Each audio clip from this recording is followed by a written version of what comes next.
And we'd like to welcome viewers watching the Montreal-Hamilton game to part 2 of our Thanksgiving doubleheader from McMahon Stadium in Calgary. The Saskatchewan Roughriders and the Calgary Stampeders. Saskatchewan hoping to put a stranglehold on at least second place here today and move 5 points up on Calgary. And they've got a drive going here on offense. Their first offensive series.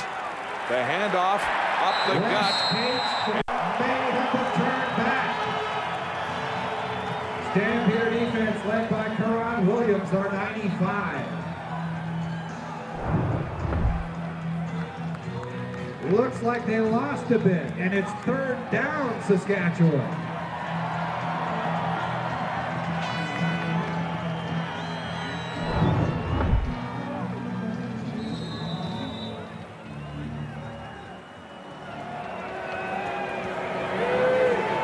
Number 30, Jay Bourne, lining up a 37-yard field goal attempt.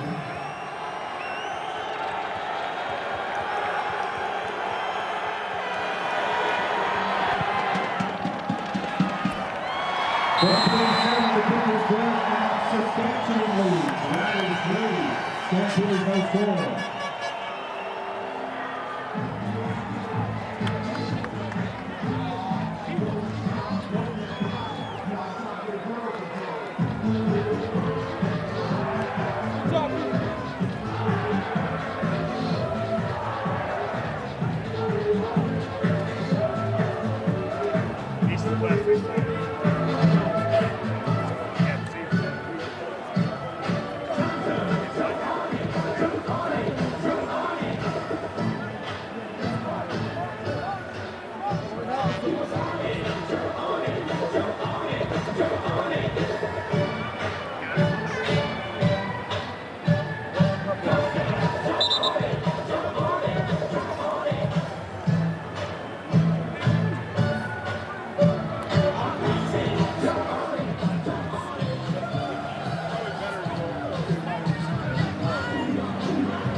Marching with the field goal, Bourne for the kickoff for Saskatchewan.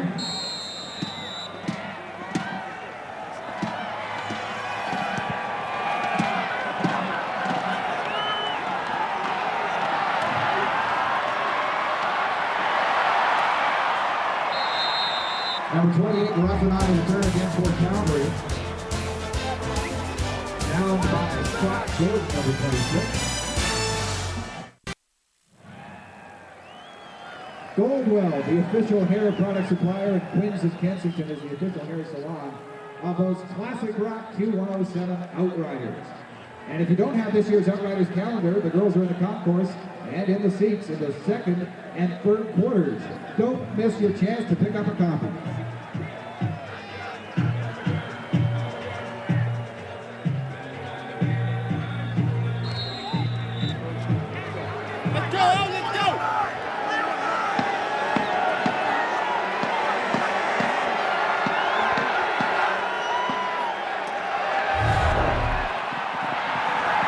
The runners on the play, smothered at the 30-yard line. Leading the charge, number 29, Eddie Davis for the Riders. Losses a yard, 2nd and 11.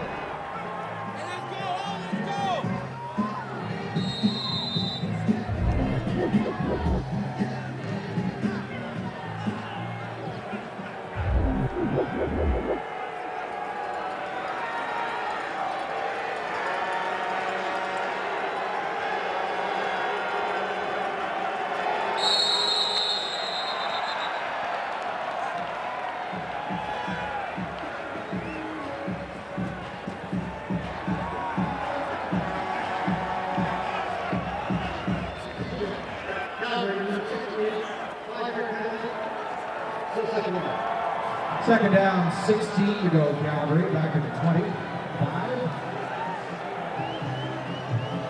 Come on now, cut him. Let's go out.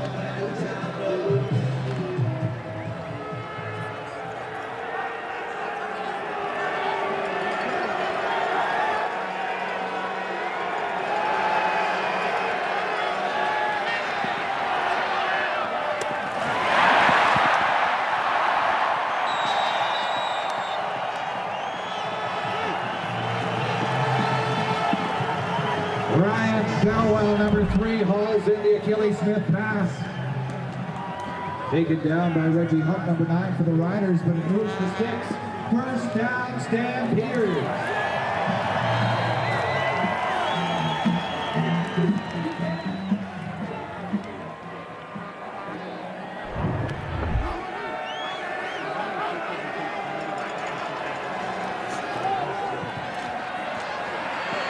Hand off to Roughriders on first down. On the tackle, TJ Stansel, number 7 for Saskatchewan. Gain of 4. Focused on the issues that impact your family. The early news with Gort Gillies. Weeknights at 5 on Global Calgary.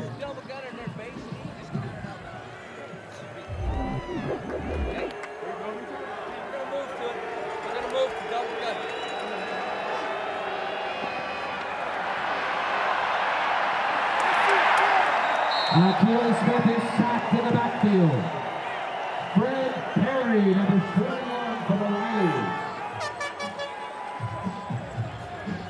Third down, 10 Calgary.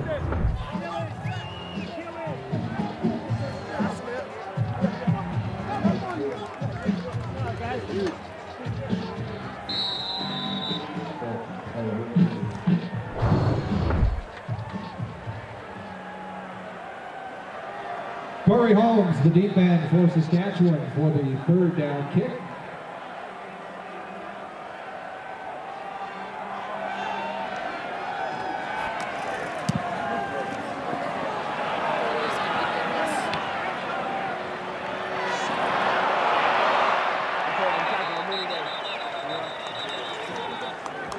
Penalty marker down. I think it's really good.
Got a hand up, number 76.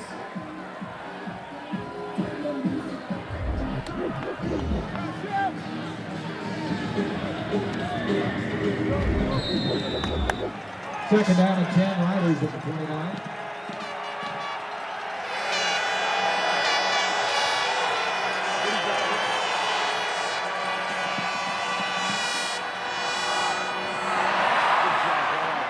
Joseph Bassett is caught, number 5, Yo Murphy.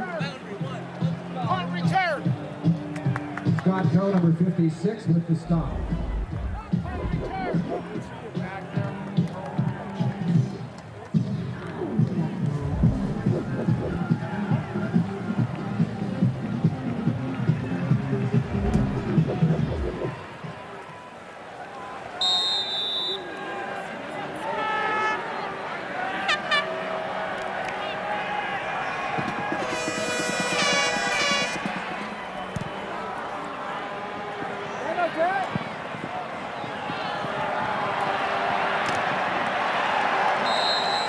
Marcus Howell dives forward for a yard.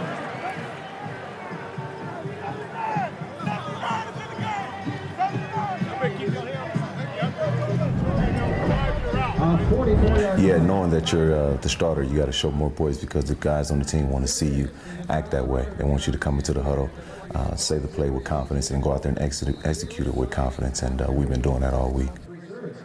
If you're in section Q, row 17, seat 12, you're the winner. Report to the Stamps Administration Office.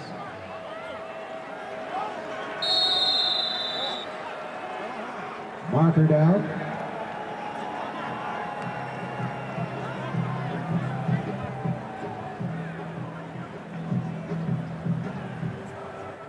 Transition. Calgary. 13 men in the huddle. 10-yard penalty. No first down.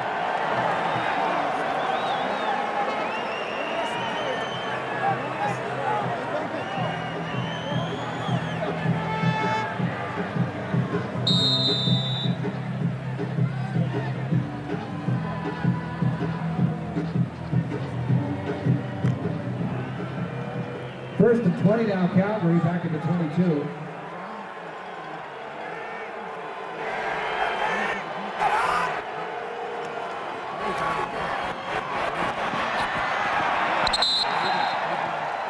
Hand off to Johnny Reynolds, number 21, the game's close to 3. Fred Perry with the tackle, number 41.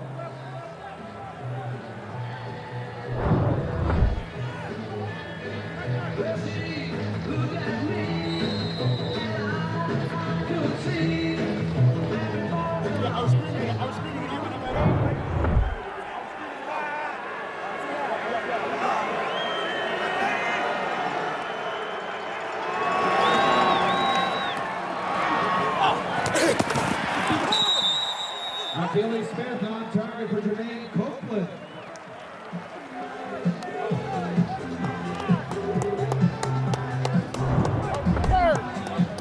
Our gain is 14, third down. Come on now. The guard came on.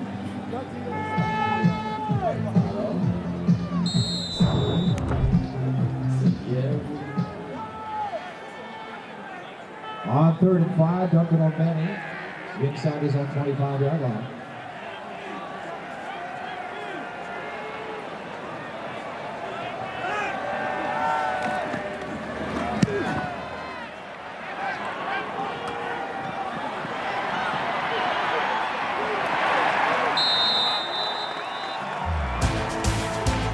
Corey Holmes on the line for the time. It's a 7-yard punt return.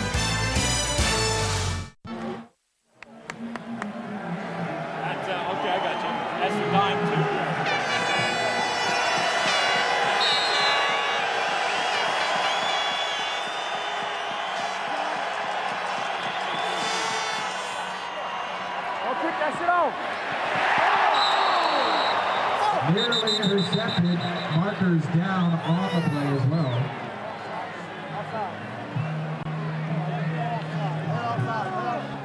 Come on, baby. That's 6. That's 6. Come on, baby. I'm talking shit when I go out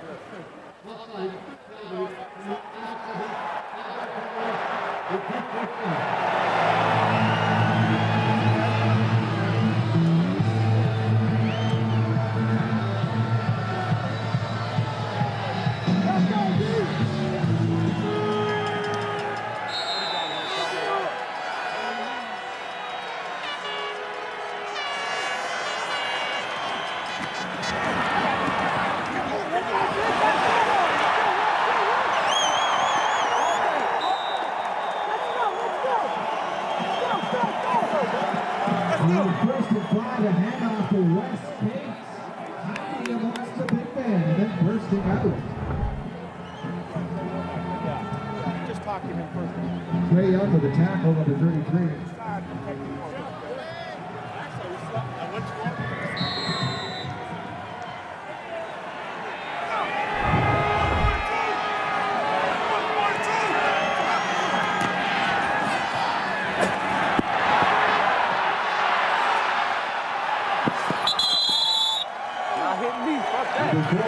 Joseph with the run.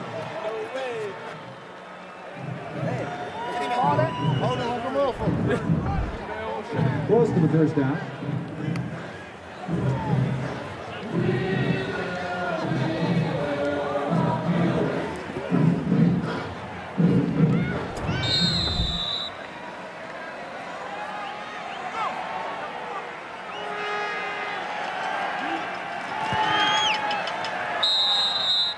Joseph on the sneak. First down, Riders.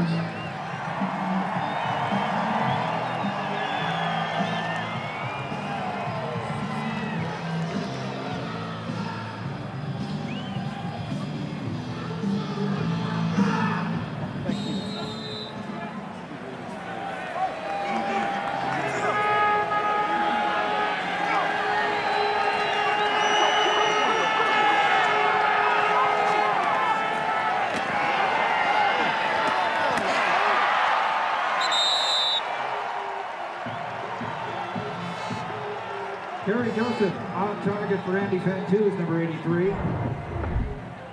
Come on, Sales, guys, let's hear you down here. Get up on your seats and make some noise.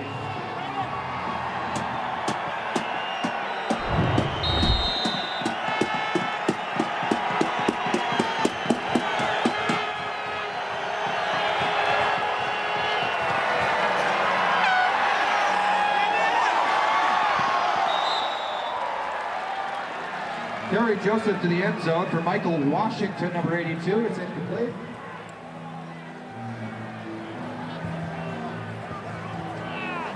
Second and 10 at the Calgary 20-yard line.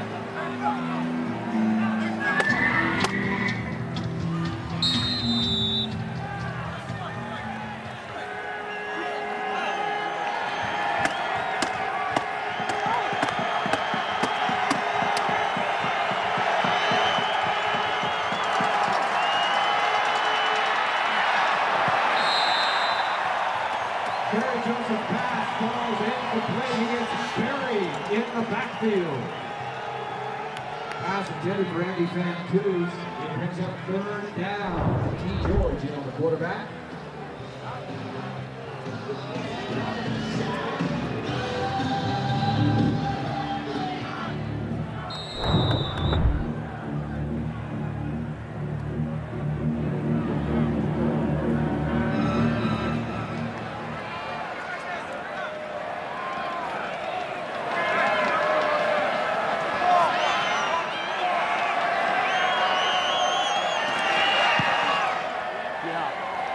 This time to 27. Luca Country is good.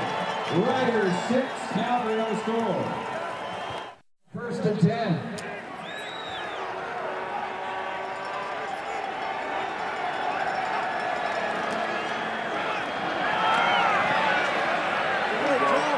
And off to Joffrey Reynolds, number 21. Into the line for a gain of 5. Reggie Hunt with the stop, number 9.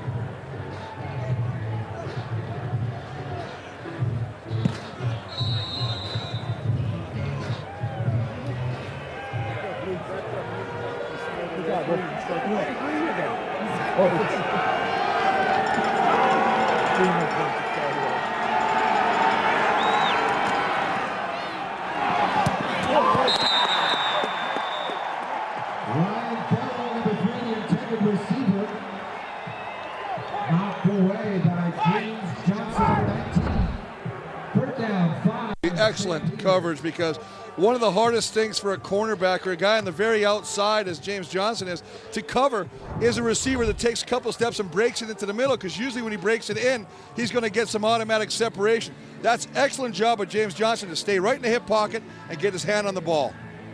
Corey Holmes back to receive the 4th punt of this first quarter by Duncan O'Mahony. So Calgary struggling to get some rhythm on offense. The Calgary defense, though, bending but not breaking, holding Saskatchewan to 2 field goals. O'Mahony punting to the far sideline. He can't get it out. And it's Holmes from the 24 going wide side, looking for a corridor. Gets a big block, and now down the sidelines. And knocked down, cut down by Scott Coe. A 31-yard return by Saskatchewan's favorite son. Well, you just got to love what Corey Holmes brings. I mean, last week against Montreal, he got his first 2 offensive touchdowns, but he is usually primarily a special teams player, and this is exactly why he exploits any little opening mark, and he makes the cover team pay.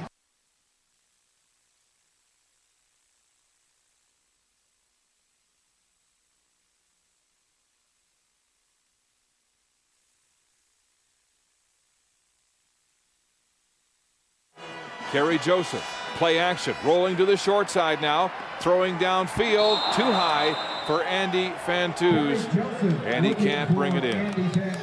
A reminder, tonight at 8, money-hungry entrepreneurs pitch their business ideas to 5 cutthroat investors in hopes of walking away with cold, hard cash. Catch an all-new episode of Dragon's Den tonight at 8 on CBC. Saskatchewan in a no-huddle offense Again, trying to put pressure on this Calgary defense. Waggling 4 wide. Joseph steps up, throws deep downfield. Wide open is Joe Murphy. And it's knocked down. The ball held up. Murphy was open. Franz Clemens breaking it up. Well, they had a breakdown in the second there, and very, very fortunate that the ball did hang up, because Franz Clemens came across that field in a hurry like he was shot out of a cannon. Breakdown is sitting in his zone, and when he throws it, it's right down the seam. Now, freeze it, guys. Take a look how wide open he is. You just see Franz Clemens coming back over there. Jamie Borum to punt. Marcus Howell, the lone man back for Calgary. Borum with a line drive that holds up. Howell at the 15 and knocked down quickly. Good punt cover by Saskatchewan as Chris Zarka makes the tackle. 40 yards for Jamie Borum. Hockey Night in Canada Radio is on the air via Sirius Satellite Radio Channel 122 from 4 to 6 p.m. Eastern, Monday to Friday. Host Jeff Merrick and various Hockey Night in Canada personalities talk hockey 2 hours each weekday on Hockey Night in Canada Radio for Sirius hockey coverage. The Calgary offense has punted the ball away on its first 4 possessions of this football game. And Achilles Smith has been hard-pressed to get a drive going. He'll start with a bunch formation to the wide side. Handing off up the gut to Joffrey Reynolds and then faking the handoff to Brett Ralph Whiteside.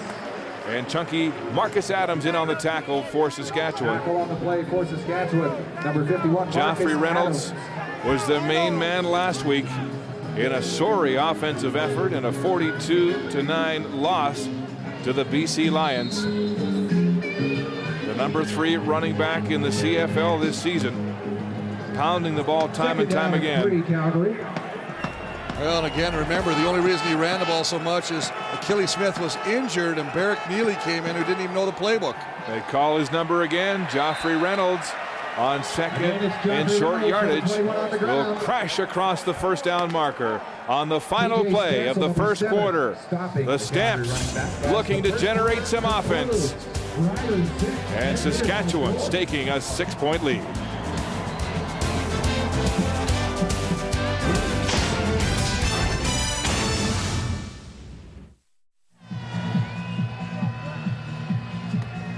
Quarterback Henry Burris in street clothes this afternoon, making a remarkable recovery from a dislocated shoulder suffered 2 weeks ago in Hamilton, suggesting, Chris, he could be back within 2 weeks.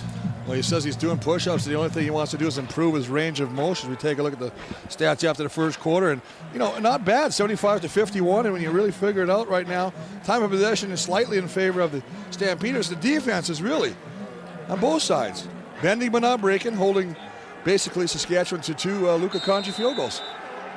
Achilles Smith saying Henry Burris has been very generous with his help and advice over the last 2 weeks. It's a hitch pass to the backside, and Nick Lewis, the leading receiver in the West Division, is gang tackled and pays a price for a short gain on the play.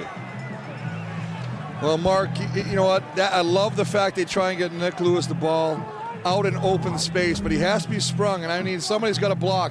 Watch 26 right there, Rob Cote. Watch how he just hammers James Johnson. You gotta love it. This is the junior guy for the Victoria Rebels who is a young guy and is leading his team in emotion. Now, he moved to Calgary into camp from Cochrane with the Stampeders and really thought he'd be playing junior ball with the Colts this year, but he made the roster. And it's batted down again. That's the 3rd pass knockdown by the Saskatchewan defense. This time, TJ Stansel gets his hands up and will force Calgary to punt for the 5th series in a row. Well, and one of the things you've got to do, he's just going to come off the top right there, and he's going to be untouched. You cannot sit your quarterback in the pocket all game. You better start doing some bootlegs. I don't care if he's got a quarter slight pull, whatever he's got on his groin. I mean, if he's not healthy, he shouldn't be playing, but he's healthy. Get him out, attack the perimeter of this defense, and allow him some options. Right now, he's a sitting duck back there in a straight drop position. Duncan O'Mahony standing at his 21-yard line. end over end, shanking this punt short, bouncing past Corey Holmes to the 35, and Holmes is hammered, but another flag on the play. And for the second time this afternoon, Brandon Browner will be called for no yards on a 38-yard punt by O'Mahony. Stampeders are taking penalties left, right, and sideways. This afternoon, Big Gene Mikowski, the left tackle, is wearing the mic today. Mic'd Up, brought to you by Rogers, Canada's most reliable wireless network.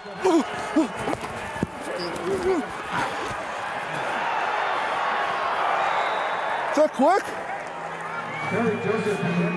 Is that quick?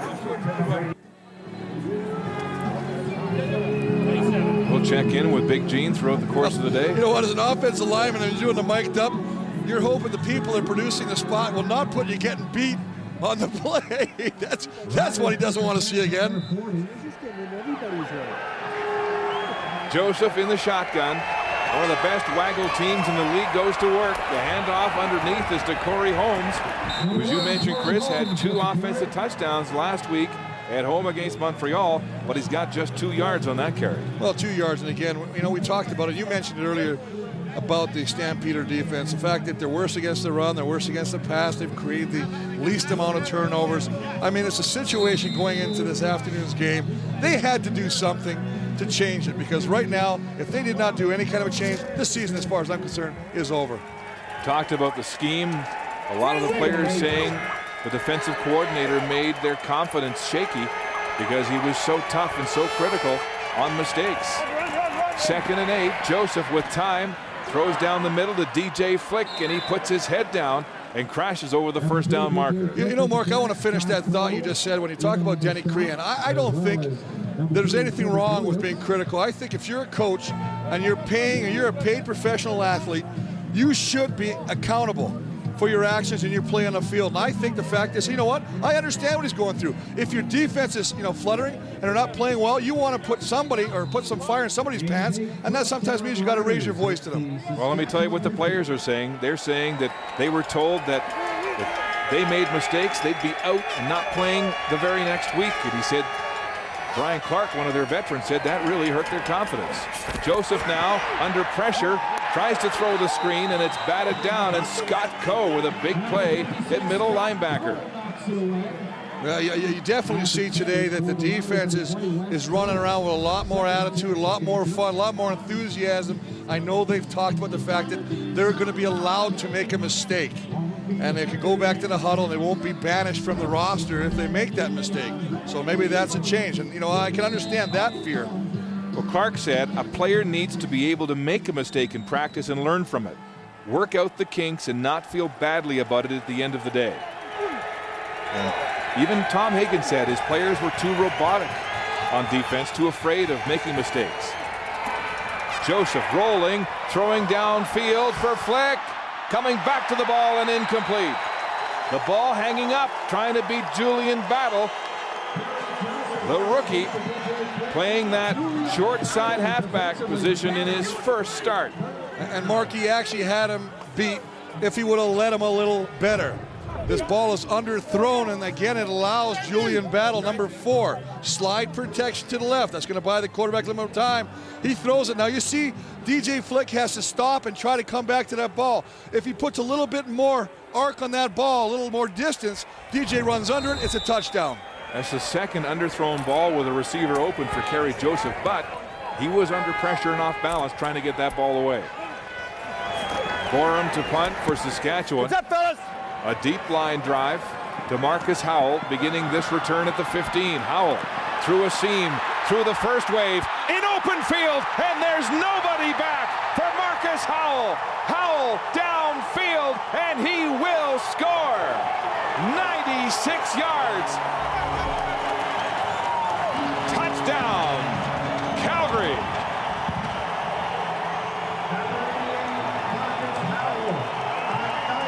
You know, Mark, we did a game a few weeks back when Marcus Howell was really struggling at that punt returner spot. He fumbled a couple balls.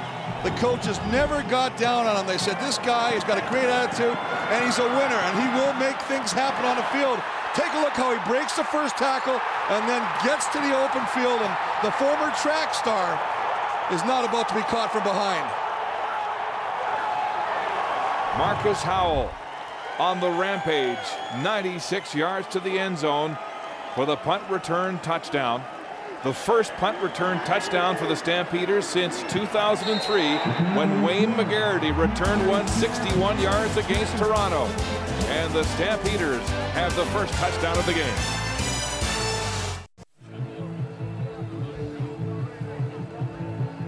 Marcus Howell with a thrilling 96-yard punt return, his first punt return touchdown of his career. Well, you need to get some help. And look, there's Cedric Williams with the first block, and that allows him to come back to the inside. Rob Cote with the second block.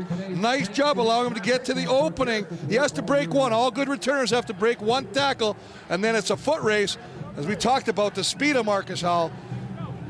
First career punt return touchdown for Marcus Howell. And his first kick return touchdown since his rookie year when he took a kickoff back for a touchdown. And the Stamps have their first punt return touchdown in 4 seasons. Number 18, Vincent Marshall, and Corey Holmes, number 1, are back deep for the Riders. Sandro DeAngelis to kick it off after all that excitement.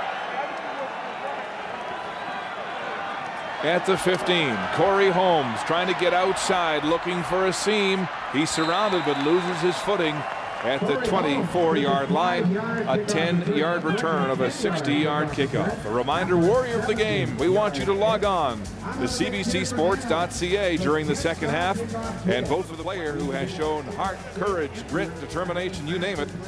All the qualities of a Warrior. We'll show you the winner in the post-game show. Warrior of the Game is brought to you by the all-new 2007 GMC Sierra. Professional grade. Riders at their own 25, first and 10. And the clubhouse leader has got to be Marcus Howell in the Warrior category, my friend. Joseph. Quick release to DJ Flick. And a first down on their first Joseph offense. on target. Well, nice job of Kerry Joseph recognizing the zone coverage and DJ Flick reading the same defense. And that's what you want. You want the quarterback and the receiver to be on the same page. He just finds a hole between the two cover guys. Ball is quickly delivered. You see they'll close on him, but not before he picks up a first down. DJ Flick did not practice all week with the Roughriders.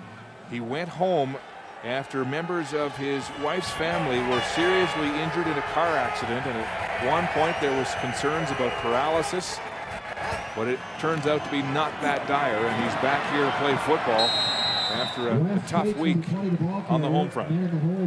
Absolutely, and wish his family all the very best and a speedy recovery.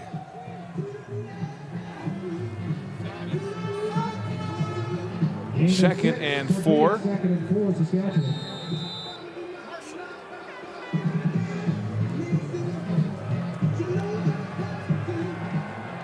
Big Karan Williams, the rookie, in that nose tackle on the D-line. Waggling to the wide side, 5 Saskatchewan receivers, and it's in behind DJ Flick and incomplete. Well, that's a nice job of covering again. They're trying to exploit the middle of the Stampeder defense. Flag on the field again in the backfield. Major foul, roughing the passer. Calgary, number 93, 15-yard penalty. First down. Well, again, you know, a situation where you play smart football on the back end of your defense. You got it covered. J.R. Ruffin, a wonderful job. And then what happens? Your teammate lets you down. Terrence Patrick, knowing that the ball is released, still follows through, hits the quarterback, and he gives Saskatchewan a fresh set of downs. Riders now to Calgary 50, first and 10. Saskatchewan Roughriders, the least penalized team in the CFL.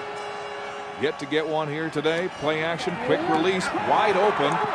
In the seam is DJ Flick, and he's downfield, down the sidelines, and hammered out of bounds by the safety, Dwayne Carpenter. A 45-yard pass and run to DJ Flick. Now, Mark, you talked about the former defensive coach, Denny Crehead, not losing his cool. Well, if I'm a coach now, and you got a punt situation and you take a stupid penalty and you give them a fresh set of downs, and the next play they exploit your defense and hit DJ Flick all the way down the sidelines, it tells you how idiotic and how frustrated you get. when you're not playing together as a team. Prolific in his last 2 games against the Stampeders. 45 yards, matching his longest gain of the season there. And Saskatchewan threatening again. Joseph throwing again to Flick. Too far and incomplete. Scott Gordon, the safety. Or check that. It was J.R. Ruffin, the halfback, in coverage there.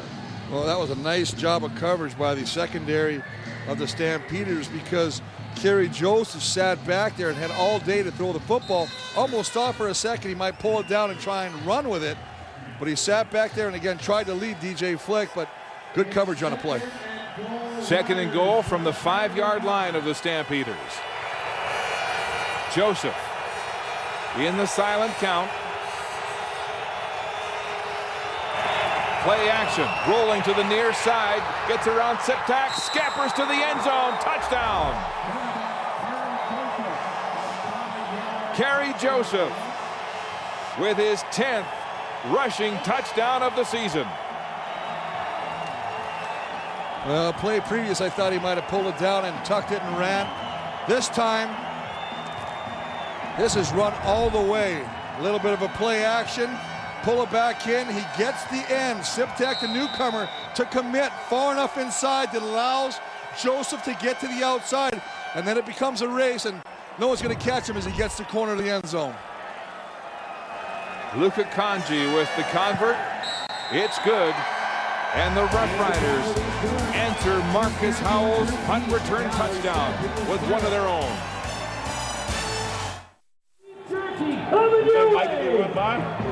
Kerry Joseph just schooled a rookie defensive end and how you run the option. Well, it's basically they're going to run it off Wes Cates. And here's the end. Now take a look at his angle as he comes in and he bites on the play action. Freeze it, guys. His angle is this way when it should, in fact, be up the field. As a result, Kerry Joseph reads the end, gets to the outside, and scampers to the end zone. 5 yards, his 10th rushing touchdown. In a low punt or kickoff, bouncing inside the 10-yard line to J.R. Ruffin. He's got wheels. Can he get outside? Now he's surrounded and knocked down. Kitwana Jones on the tackle for Saskatchewan as we show you the anatomy of that 6-play drive that traveled 85 yards. DJ Flick, a tough catch in traffic. Then he makes some yards after the catch here. A 45-yard pass and run play, setting up the option in the 5-yard run by Kerry Joseph. And remember, Mark, that whole drive was predicated by the fact that the Stampeders defense took a roughing the passer, right, and that allowed Saskatchewan a fresh set of downs.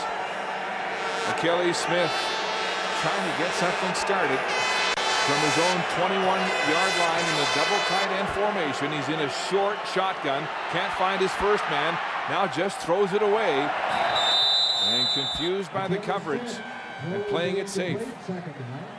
I'm not even sure what kind of offensive play they were running. They didn't have one guy down the field. Everybody was within 5 yards of the offensive line. I mean, I'm expecting somebody to be running kind of some streak pattern down the sideline that would allow Achilles Smith to try and throw it down there.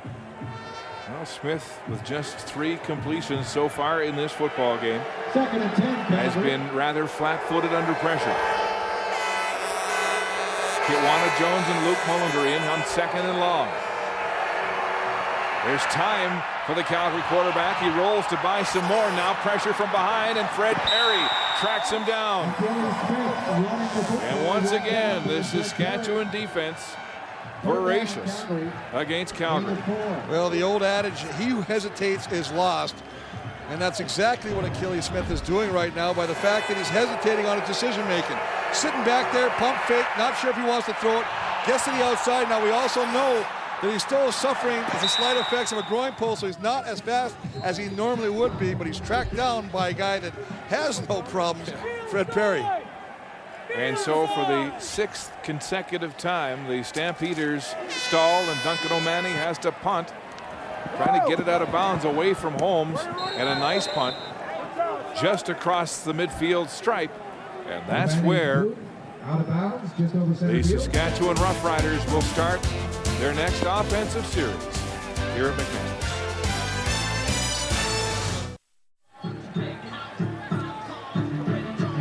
With a win today, Kent Austin and the Roughriders can open a 5-point lead on Calgary for second place in the West, and that elusive drive for a home playoff date that has eluded this franchise since 1988. But Kent Austin telling us that he's told his players, don't get caught up in the frenzy of that football-mad province in Saskatchewan. Here's Kerry Joseph, flushed and will run. Trey Young giving chase, but a flag is down as Joseph steps out of bounds just past the first down marker. You know, we know that earlier in the season, Kerry Joseph was suffering with a deep thigh bruise and did not run with the ball as he normally would in situations like this. But I tell you what, he's healthy right now as he's going to be in this time of the year, and he is really exploiting when there's nothing there to throw to. He pulls the ball down and runs with it. Here's the call from Ken Lazarus. Legal contact and receiver. Calgary, number 27, decline. First down. Another Calgary penalty, their 8th of this football game. And of course, it's declined because of the first down run by Kerry Joseph. Setting up first down at the Calgary 44-yard line. Handing off to Wes Cates up the gut. And he drags the Calgary defender, Tay George, and Siptak for a gain of 5. Gain of 5 for Cates. You know, Mark, one of the things that Kerry Joseph does so well, the fact that he takes off with that ball and runs to the outside. Watch this time as he hands off the ball. There's the back. Take a look at this, guys. Now freeze it right here. Look at that end. He has to respect Kerry Joseph. He can't cheat all the way down, so as a result, there's a little opening for Wes Cates to run through. Saskatchewan waggling 4 receivers wide side, looking to the backside on the crossing route. Fantuz has the catch right near the first down marker. Andy Fantuz, what a month he's had. The Canadian player for the month of September last week, the Canadian player of the week. Back-to-back player of the week in the Canadian category for Fantuz, who has really helped carry the receiving load in the absence of Matt Dominguez. Andy Fantuz last week on the tear against Montreal in a career-high game for him. 142 yards on 7 catches and 1 touchdown. Back to pass, Joseph firing for Fantuz, in and out of his hands. In tight coverage, Shannon James, the corner linebacker, step for step. The ball hit Fantuz momentarily in the hands. Well, I think that Shannon James, who really, on a team that's really struggled this year defensively, Shannon James perhaps one of their bright spots. Really nice job to come from that Sammer strong side linebacker position and stay with the intended receiver, Andy Fantuz. Take a look at Brian Clark, who alternated that middle linebacker position. That's a late hit. Again, surprisingly, a veteran would make a mistake like that. Didn't get called, though. No call, you're right. 2nd and 10 from the 34. Calgary blitzing. Joseph in the pocket, firing high and incomplete for Wes Cates. One-on-one. They've got a neat matchup there with Trey Young. And it's incomplete. And Luka Kanji comes on to the field to attempt a field goal. Tomorrow at 8, catch the Rick Mercer Report. This week, Rick and Bob Ray go whitewater canoeing. That's an all-new Rick Mercer Report tomorrow at 8 on CBC. I know you'll be in front of the TV set. One of your favorite shows. I think he's hilarious. And he's got some great points. Luka Kanji 2 for 2 from 37 and 27. And now his longest attempt of this opening half of football from the 41-yard line. Fantuz to hold. Kanji steps into it. And he's good. Luka Kanji 3 for 3. Riders 16. Struggling Calgary offense back to work. They have but 2 first downs to 11 for Saskatchewan. Riders bring the blitz on first down. Achilles Smith confused and flushed by Stancil, and he throws it short and incomplete, intended for Nick Lewis. But Achilles Smith has got his hands full here with the speed of this Saskatchewan pass rush. Well, the pass rush is there, Mark, but initially he's getting a little bit of time, a little window of opportunity to throw that football. But what's happening is the secondary and linebackers doing such a magnificent job of taking away any initial read that he wants to deliver the ball to, and that's forcing him to hold on to it a lot longer than he wants to, and that's when the pressure's getting to him. Achilles Smith, good on 3 of 9 passing attempts for only 36 yards. Second down, a blitz again. Smith, the outlet pass, and it's incomplete and not very accurate. Too high and behind Joffrey Reynolds. To the sidelines, and here's Mark Connolly. Mark, Henry Burris may not be in the lineup, but he's been very involved in the game. Every time Achilles Smith comes off, he is talking to him about what is going on the field. He's talking to the receivers as well. Here he is from a little earlier, just before that last series. Burris has gone to Smith every time and talked to him about what just happened, and, probably what they should be doing next. So Burris not in the lineup, but very involved in the sidelines as a quasi-assistant coach. Achilles Smith, Mark, was telling me yesterday that, he's been extremely generous, Henry Burris has, offering his knowledge and advice. He said that's something you wouldn't see down south in the NFL, where number 1 quarterbacks are too concerned about losing their job. But Henry Burris shouldn't be concerned about that, as the Stampeders count the weeks until he comes back. And what a reversal from the beginning of the year when the fans were screaming for Achilles Smith, because Henry Burris, it took him a few games to get onto Henry Burris type numbers. Took him a month really until they got him on a roll, and then he was passing for more than 300 yards in 8 of his last 9 games before getting injured with that dislocated shoulder in Hamilton. We mentioned Burris is already throwing the football and doing some weight work on that shoulder, and could be back sooner than later, maybe 2 weeks. The punt from O'Mahony is high, a good hang time to Corey Holmes at the 31. Holmes spinning away from Mark Calise and is pulled down across the 36-yard line. A 44-yard punt and a 14-yard return. You're watching the CFL on CBC. At halftime as we honor 2007 Canadian. The leaves are in full bloom on this Thanksgiving Monday here in Calgary, as we welcome you back to Game 2 of our Thanksgiving doubleheader at a 16-7 Saskatchewan lead. Well, and great field position for the offense, but watch Kitwana Jones. See that hand right behind the back? They should have got called on that one. They would be starting way back, but they got away with one there.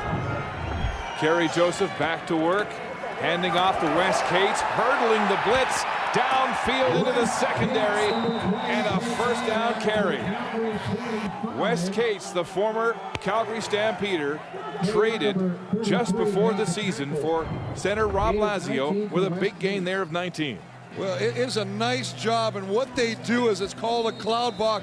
They'll bring the guard down on the nose tackle and loop the center around, and Jeremy Adé pulls around and does a great job of leading Wes Cates through the hole. First down, Saskatchewan at the Calgary 45-yard line. Joseph, play action, drops a little deeper.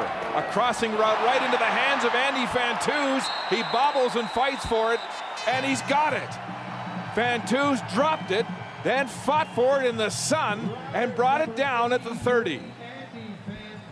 Shannon James was the linebacker in coverage. Well, Andy Fantuz, great job of concentration after he's jarred and the ball pops up. Great job of hit. Here it is. They both look like they got it as he falls down after being hit by Brian Clark. Comes up with the catch.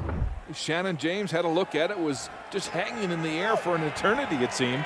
And Fantuz brought it down. First down at the 30. Joseph straight back, throwing downfield for Fantuz in the sun, and he can't find it. And it bounces off one hand, incomplete. And working again against Shannon James, who a number of times they have gone deep on him.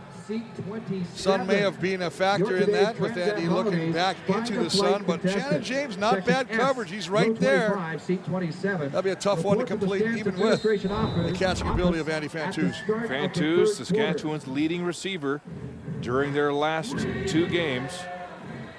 And there's Shannon James, who has had a terrific season. The wide side Sam linebacker position. 2nd and 10 from the Calgary 30 for Saskatchewan. Joseph has time in the pocket, throws a crossing route to Mike Palmer, and Palmer makes his first catch as a Saskatchewan Roughrider. Scott Coe, Mike number Palmer, who 56, was with the released stop by for the Calgary. Toronto Argonauts earlier in the summer, picked up by Saskatchewan. I believe it's going to go, there's a flag on the plane. It looks like it'll be a goal against the Saskatchewan Roughriders, which will be their first penalty of the afternoon.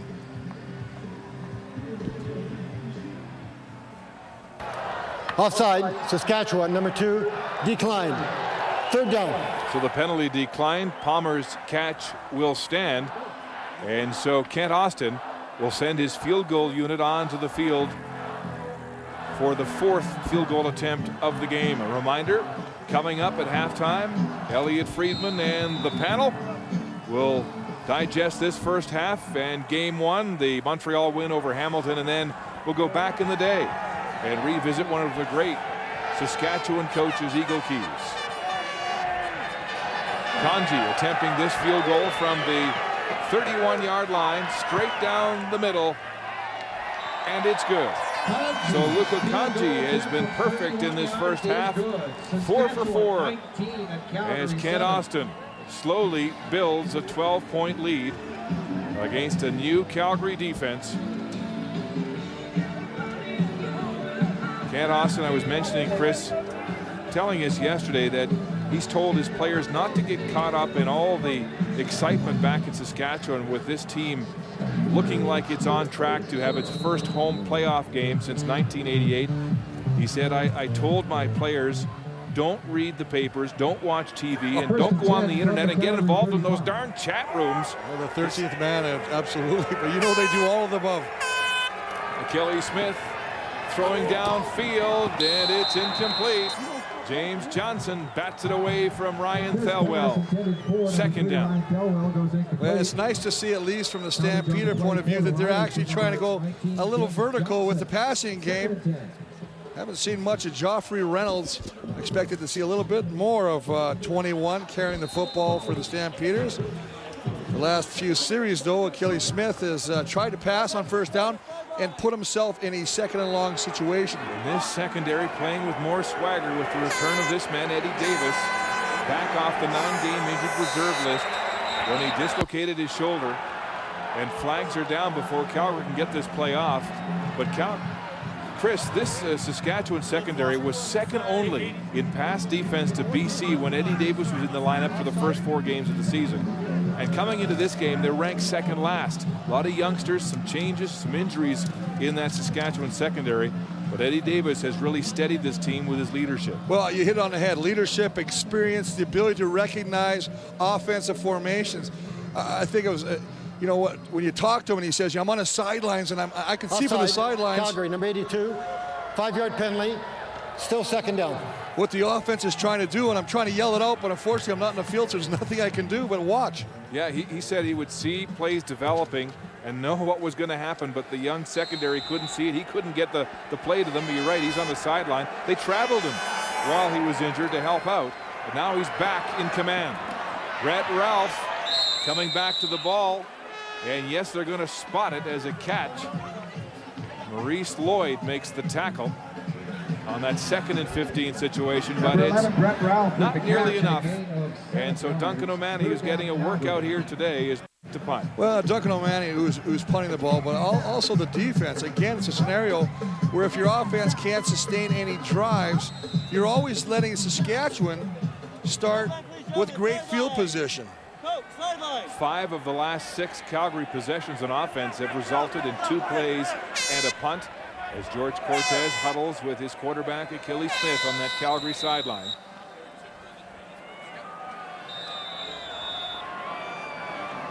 Timeout has been called by Calgary with a second left on the play clock. Craig Dickinson, the special teams coordinator, out talking to his special teams players with 51 seconds to go in the first half.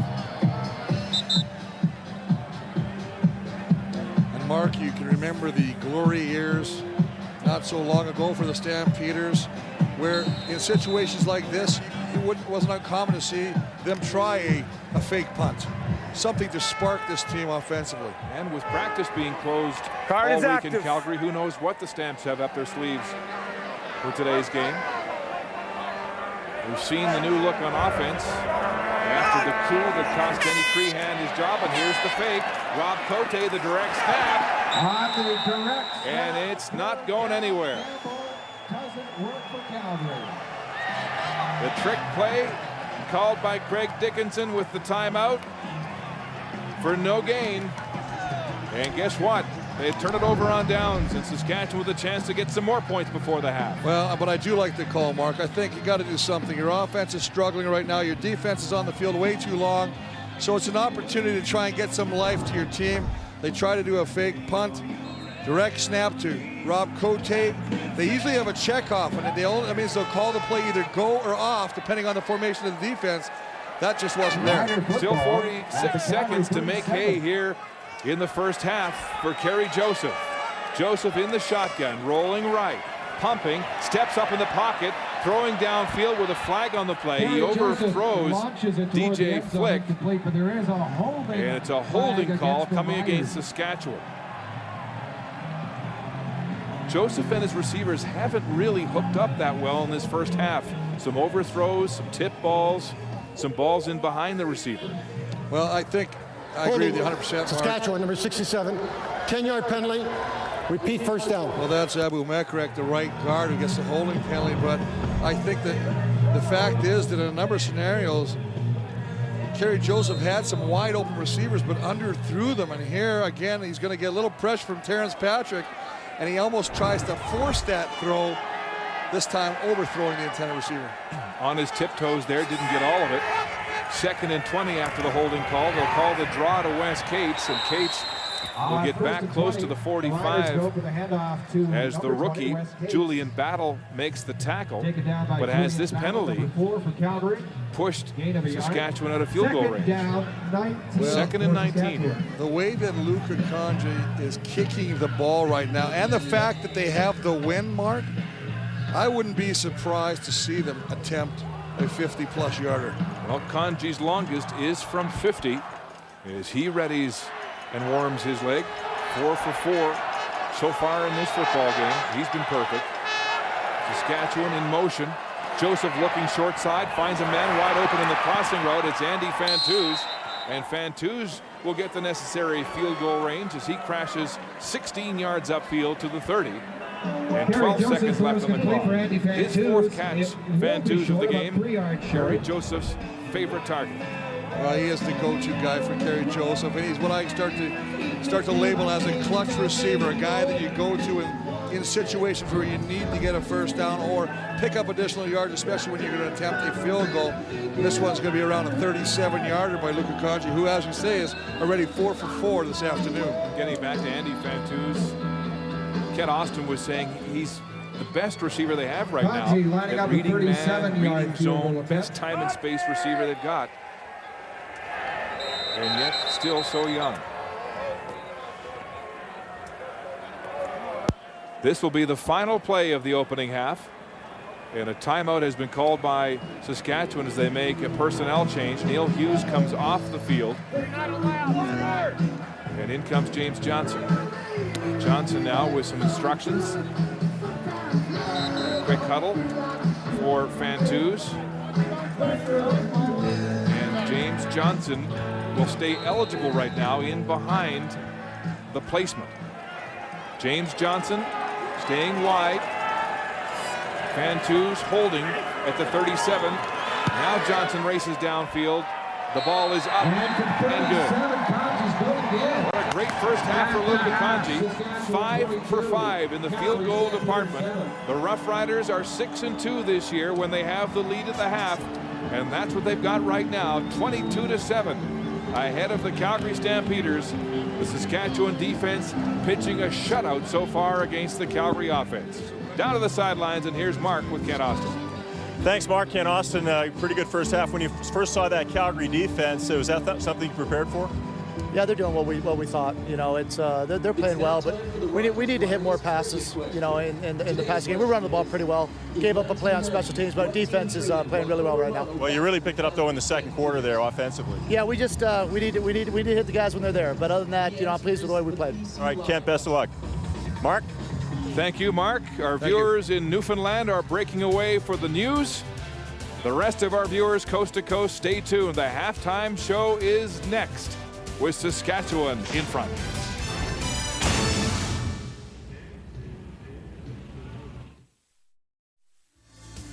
Should this hold, here's what it means. The Roughriders will have a 5-point lead on Calgary in the battle for second place and the season series over the Stampeders. You may remember last year, the West semifinal, there were as many Saskatchewan fans in the building as there were Stampeder fans. That's the case again today. Wonder, though, guys, if they ban the gopher again this year like they did in the playoffs. David, the big story coming in was the Calgary defensive changes. What do you think of what you've seen? What I like is the fact that they're giving their athletes a chance to make plays. I'm seeing a lot of helmets on the ball, the return of the swarm tackle, and their athletes you're seeing athletes, and Terrence George and Terrius George and Patrick Terrence are making big plays. And David, rightly or wrongly, Denny Crehan was sort of looked at as a disapproving father of this defense. You know, you were not good enough when you did something good, and you're definitely bad when you did something bad. And I think now the defense is feeling like, hey, we've been set free. We can do what we need to do without having to worry about the consequences when we are playing with intensity. Well, Sean, the viewer needs to appreciate that going from a 3-down lineman to a 4-down lineman, that's wholesale changes. That's not a little tinkering. And what's really impressed me is the Saskatchewan Roughriders have adjusted very quickly and have actually, specifically the offensive line, they have given Kerry Joseph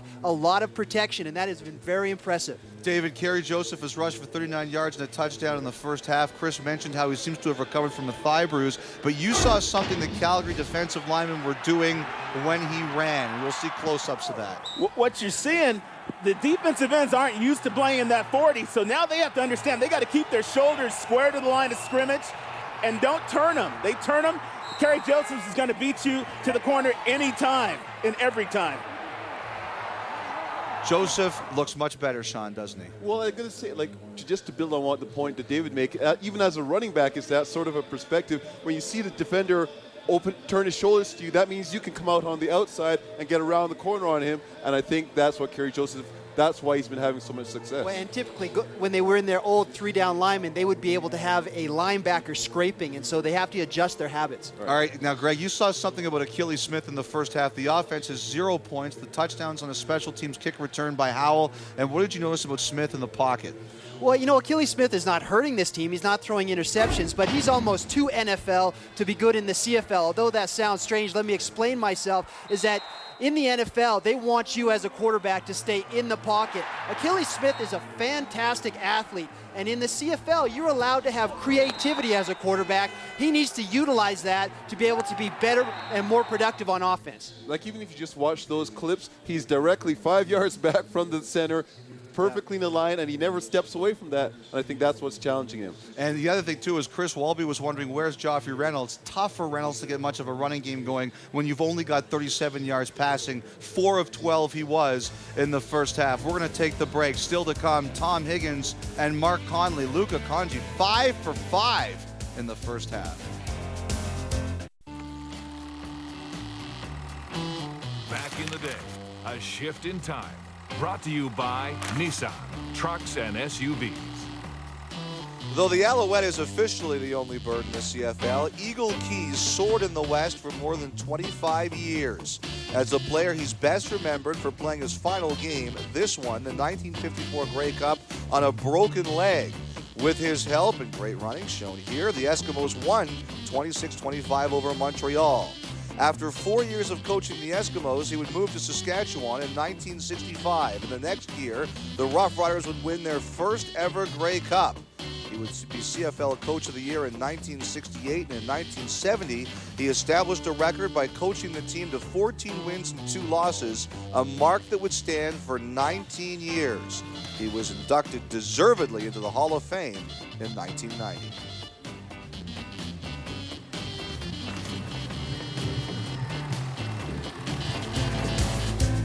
You know it's going bad for Calgary when the kicker, Jamie Borum, is standing up to your 280-pound defensive lineman. Connolly, Higgins, and a possible quarterback change next.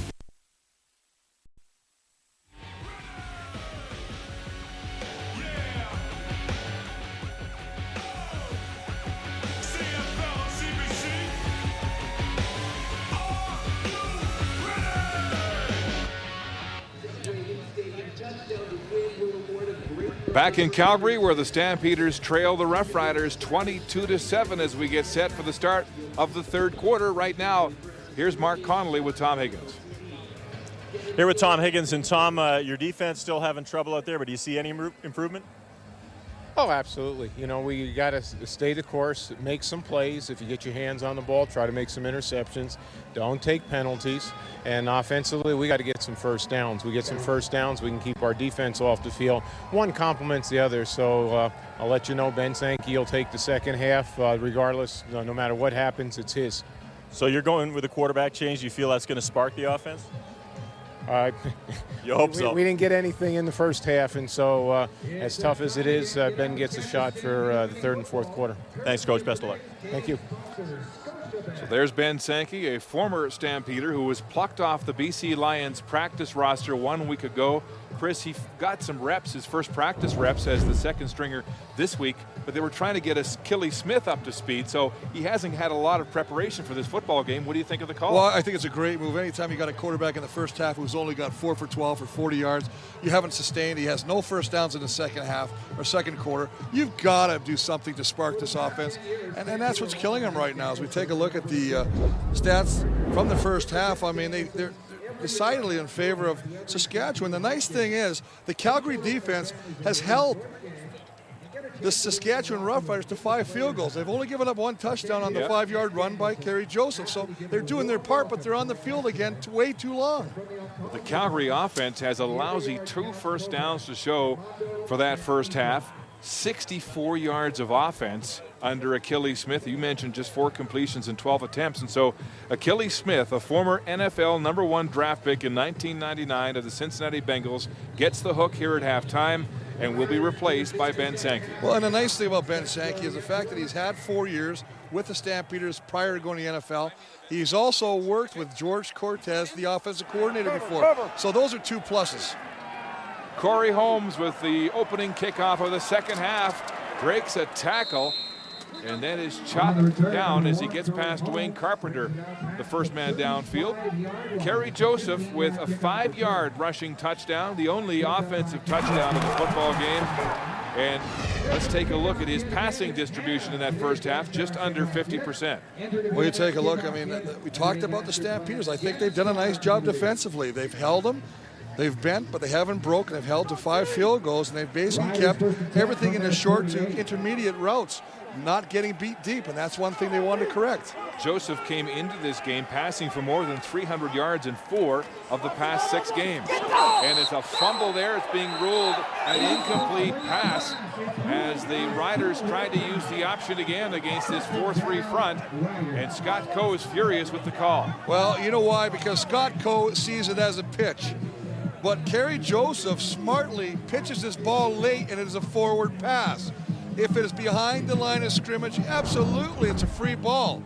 But he actually holds on to this ball just a little longer, and he pushes it forward, trying to hit Zarka. Actually, Zarka's the lead back. I think he forgot who he was supposed to pitch the ball to, Mark, because Wes Cates was behind him. I think that was just a mistake that actually benefited Saskatchewan. You could see on that angle, though, it definitely was a forward pitch. So incomplete and a close call for Saskatchewan. Play action now. Joseph rolling to the short side, sets up. It's knocked down and nearly picked off. Tay George watched it fall to the turf as it was batted down. And the Calgary defense with Brandon Browner coming up on the play, blitzing. And a big knockdown here. Well, they brought a couple guys. One was Brandon Browner, number 4, Julian Battle, who also got to start at short side half today. He was in there as well, so they're bringing everybody. Bring both DBs from the short side on a blitz. But it worked. Forum to punt. A high end-over-end kick to Marcus Howell, who has Calgary's only touchdown. That thrilling 96-yard punt return for a touchdown in the first half. Just 6 on that return. And here comes Ben Sankey. Off the bench in relief at quarterback for Achilles Smith, the former Calgary Stampeder, who he said may have left this league too soon to go back to the National Football League, and now back in the CFL 1 week removed from the BC practice roster. Didn't even know the snap count a week ago. Pressed into service here. Play action. Sankey rolling wide side. Throwing, and he's got a completion. No. The ball is dropped by Calgary's leading receiver, Nick Lewis. So Sankey on the target, but dropped by Lewis as we take a look at Achilles Smith's first half, and it wasn't very good. Well, I mean, 4 for 12, 43. I mean, you take a look at the charts. No completions to the left side of the football field, which again tells me that he's sitting in the pocket, not scrambling, and he's only looking to the strength, and he's a right-handed quarterback, so he's always going to the right.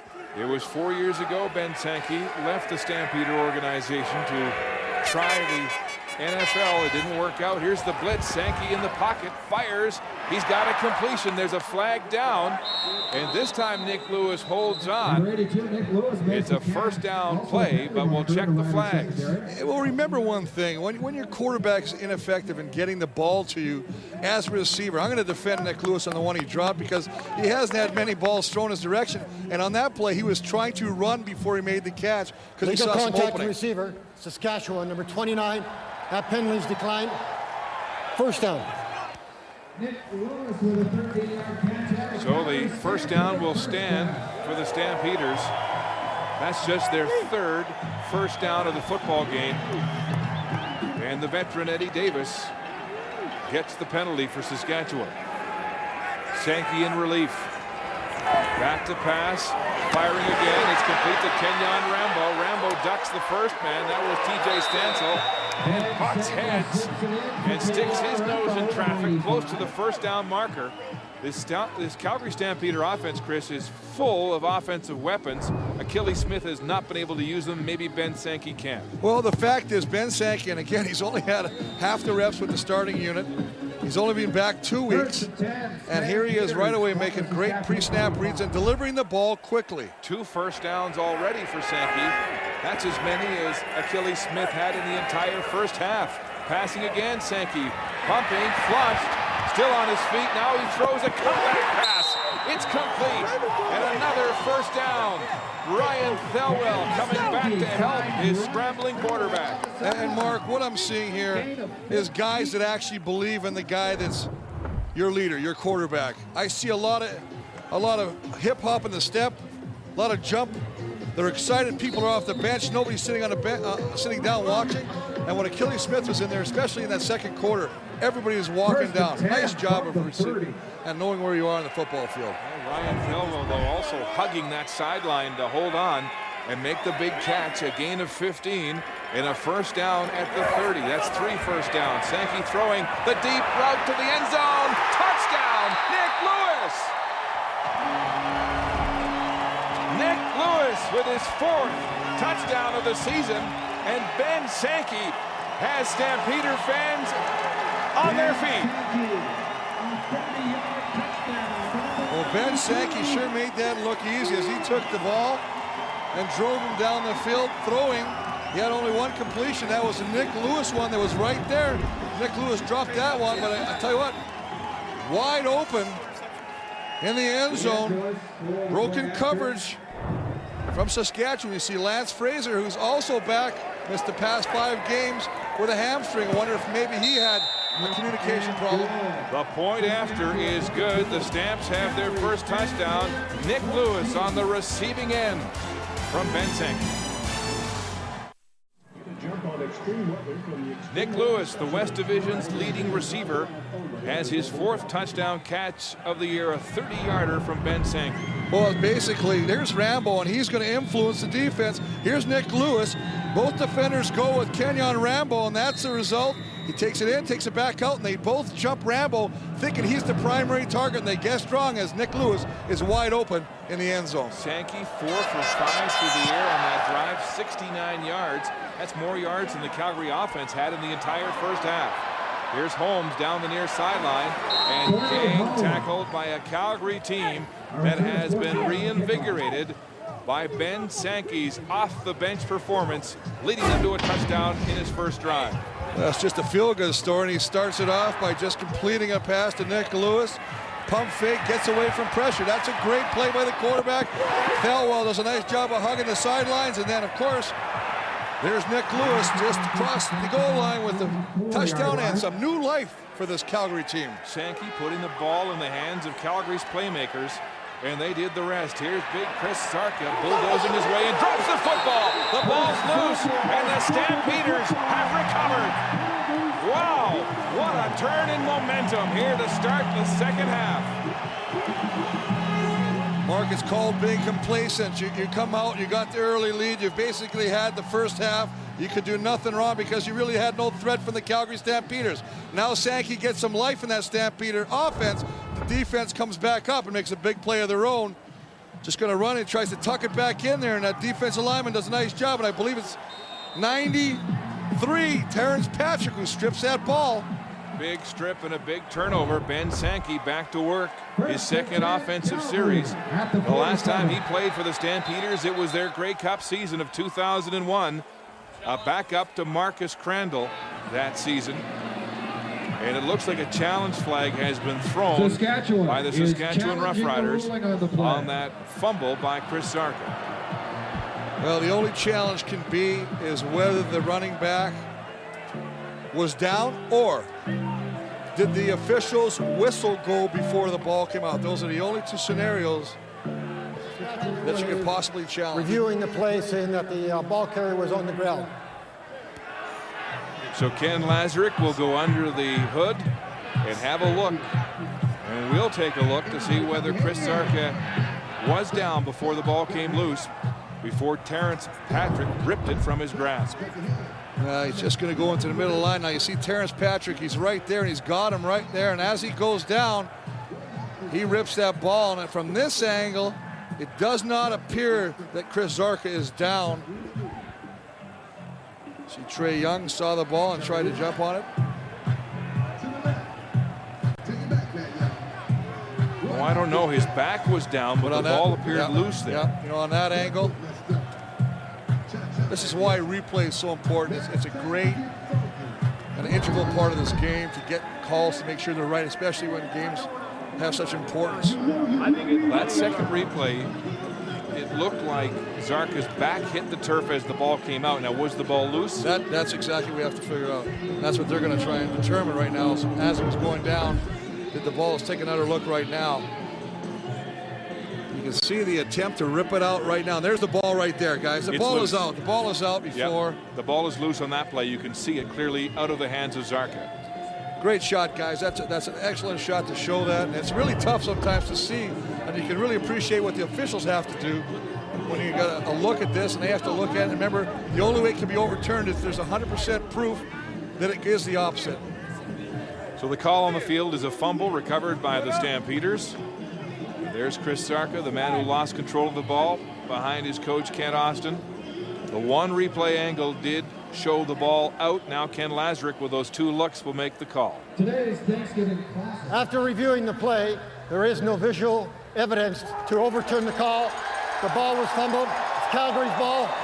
First down. The play stands. The Stampeders will take over on the turnover by Chris Sarka. Well, as he said, Mark, it has to be overwhelming evidence to overturn the call. And what a big play for this rejigged Calgary defense. Controversial week in which their defensive coordinator, Denny Crehan, was fired. Ben Sankey back to work on the ground. Play action, now throwing downfield for Lewis. It's intercepted. James Johnson on the corner takes the ball right back. Mark, James Johnson does exactly what he's supposed to do on the short side corner. He has to stay and respect the receiver who's running downfield. Do not be fooled. See, he's looking at the backfield, but he's still staying with the receiver. The fact that he's there and the fact that the ball's a little underthrown allows him to come back and make that interception. But it's a good job by Johnson not being fooled by all the hoopla going on in the backfield. So James Johnson comes up with his 5th interception of the season. Turnover for turnover. Saskatchewan back on offense. On their own 15. Joseph handing off to Wes Cates. Big seam and a big hole. And Wes Cates Cates comes down very close to a first down. Number 33, Trey Young with the stop for Calgary. Well, Wes Cates, who only had 5 carries in the first half, but really 56 yards. So, I mean, a really nice yard per carry average. Does a nice job again of ripping off some good yardage on first down. The last game against Calgary, Cates was held to 58 yards on 11 carries, scored 2 touchdowns. 2nd and 1, and a quarterback sneak. And Kerry Joseph will dive the ball ahead. And it'll have a first down, it looks like, from the spot. And Mark, one of the reasons I know the Wes Cates only has a 100-yard game is the fact that Kerry Joseph runs so much. Chris, just to remind our viewers, late Saturday night following hockey, Major League Soccer on CBC has Toronto FC finally back in the win column. And their match in Los Angeles against the Galaxy at 1 a.m. Saturday night, with an encore edition on Sunday afternoon at 1 p.m. local time. 1st and 10 after the sneak. Joseph, short drive, throwing across the middle. DJ Flick is wide open, beats the prone defender from Calgary. Upfield to center field, the ball's loose. The Stampeders have recovered. A 3rd turnover. Well, it's becoming that which offense wants to hang on to the football. Again, a great play. 5 receivers to the wide side. They hit DJ Flick. He gets hit, but puts it on the ground. We should have all 3 backers stacked like this. Brian Clark, the 10-year veteran Stampeder, has the fumble recovery against the Saskatchewan team that came into this game with the fewest fumbles in the CFL with 12, and they've had 2 in the last 2 minutes. Well, it's good protection. As we look at it, they're just going to sit back. Now watch, look how wide open. And here he is right here. He's wide open. Breaks a tackle by RJ Ruffin. Carpenter rips the ball out. Fumble recovered by Clark. Ben Sankey, play action, rolling right, throwing downfield. It's complete to Nick Lewis. Lewis has become Sankey's go-to receiver in relief here in the 3rd quarter. And a Calgary first down. Well, both offenses moving the ball, but unfortunately fumbling or throwing interceptions after they get a big play to start their drive. This time again, Nick Lewis on the end of a Ben Sankey pass. Nick Lewis finally getting into this football game. He had just 1 catch last week against BC. In the shotgun, pressure. And Sankey goes down. Eddie Davis blitzing from the halfback position, lassos the Stampeder quarterback. And a big loss on the play. Eddie Davis does a nice job of coming at the proper angle. It's just going to be a blitz, and he's going to come around the corner. He's going to come right off the edge right here, and he takes it, so he does not allow Ben Sankey to get to the outside. Hangs on a bit for dear life, but brings down Ben Sankey for a good loss. Eddie Davis back after missing 9 games with that dislocated shoulder. And a big sack. 2nd and 20. Sankey looks like he's trying to call an audible. Backing, looking wide side. Now that's the way he throws it. Hangs up. It's way too high. Intended for Brett Ralph and incomplete. Now to the sidelines, and here's Mark. And I'm here with Henry Burris. Mark, and Henry, despite that 2 and out there, Ben Sankey seems to have reignited the offense here. Yeah, we definitely needed some type of spark. Keeley, he was in there doing what he could. I mean, a lot of guys are making mistakes. He had some mistakes, but we just need that one spark. And, thankfully, Ben's been able to come in and give us that. I understand you took a few reps this week of practice. How close are you to coming back? Well, hopefully I can be back next week for Winnipeg. It's a big time of the season for each and everybody, and we want to be a part of that race to get a home playoff spot. And hopefully we can pull this one off, and maybe I can get out there next week. I'm hoping so. All right, thanks, Henry. Hey, thank you. Henry Burris, Mark. That would be an incredible recovery if indeed Henry Burris can come back and play for the next week in the beginning of that back-to-back series with the Blue Bombers. 24th and Edmonton Trail Northeast. You still receive 10%. Saskatchewan Roughriders back on offense after fumbling the ball away on their last 2 series. Kerry Joseph, first down at the 27 of the Riders. Play action, challenging the corner. He'll carry the football and be hammered as he crosses the first down marker. Let's go back and check in with Big Gene Mikowski, who's mic'd up today. Mic'd Up. Brought to you by Rogers, Canada's most reliable wireless network. Talk to me about on the first down on the naked. 4-3? Yeah. Okay. It's actually 3 to the field. It looked like a 4-2 to me. And that was the scene earlier in this football game as Mike Gibson, the offensive line coach and assistant head coach, was trying to get a beat on the changes on this Calgary defense. Look at the time that Joseph has. He finds Wes Cates wide open, and Cates still battling for more yards across the midfield stripe. Another Saskatchewan first down. Well, Wes Cates is not the initial read by Kerry Joseph, but as you say, he has so much time to look off. He's going to look to the right. He's waiting for his receivers to come down, pump fakes, comes back. This is his checkoff read. Anytime they leak the back out of the backfield, they find an opening, it's just a checkoff. It's your safety valve. That's what he finds. Just too much time by that offensive line. Ken Austin has helped Kerry Joseph, putting his eyes in the right place in the secondary this season, saying he has but 2.6 to 2.9 seconds to get the ball off, and now he's calling an audible at the line of scrimmage, but flags fly as he can't get the ball off in time. This will be a time count violation.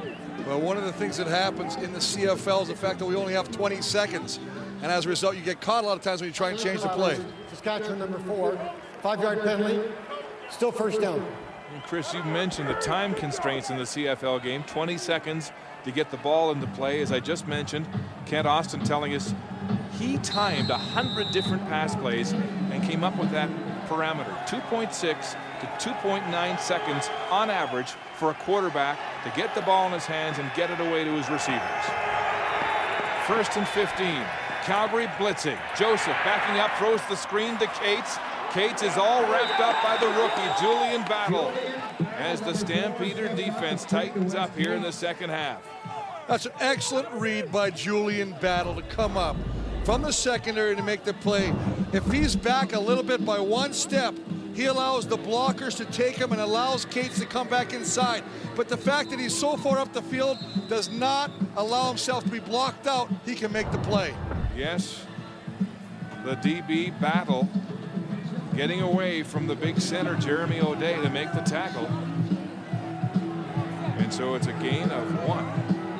2nd and 14, Saskatchewan. As Ken Lazarick whistles play in. Joseph looking at the Calgary defense in his pre-snap read, gets a 4-man rush as they all drop. Now he throws downfield, Flick's open. He's got it at the 20. DJ Flick still fighting for yards and makes sure holding on to the football all the way down to the 4-yard line.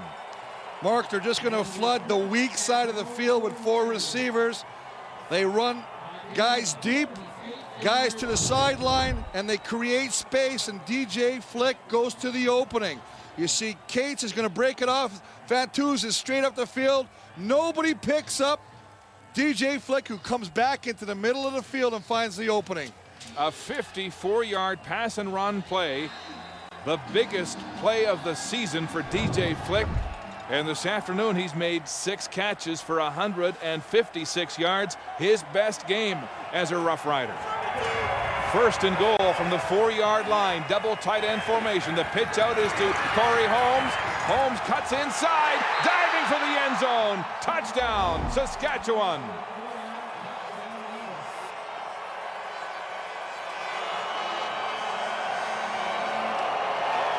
Corey Holmes with his 2nd rushing touchdown this season.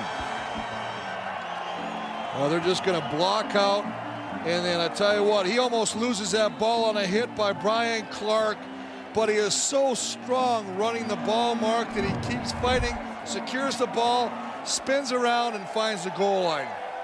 His 2nd rushing touchdown of the season, his 3rd touchdown in 2 games, as he becomes more part of that Saskatchewan offense. Point after is good, and Corey Holmes takes Saskatchewan to a big lead. Back at McMahon Stadium in Calgary, Corey Holmes has become a prolific part of this Saskatchewan offense. Well, they're going to pull a center, and that's Jeremy O'Day. It's nothing more than a trap block. But watch this, guys. There's Terrence Patrick forces Corey Holmes to cut it back inside, but there's O'Day still over on the side blocking, staying with his block, creating a seam and allowing Holmes to spin back and find an opening. Well, he ran right over Brian Clark at the goal line. There's the scoring drive, 83 yards in 5 plays, and a 4-yard scamper by Corey Holmes. Jamie Bornham launches the kick. He's got the biggest leg in the CFL. J.R. Ruffin will start the return from his 2. Reverses his field on Sean Lucas, and then he's hammered. The Riders, a host of Saskatchewan tacklers, bring him down, and DJ Flick, the catalyst on that last drive. It began with Joseph calling his own number on the option around the end. Then back to pass right down the middle. Flick busts a tackle, stays on his feet, 54 yards, then the pitch out and a 4-yard run through traffic. And what a second effort by Corey Holmes to the end zone. First and 10, Calgary Stampeders from their own 17. So there are the 2 big playmakers.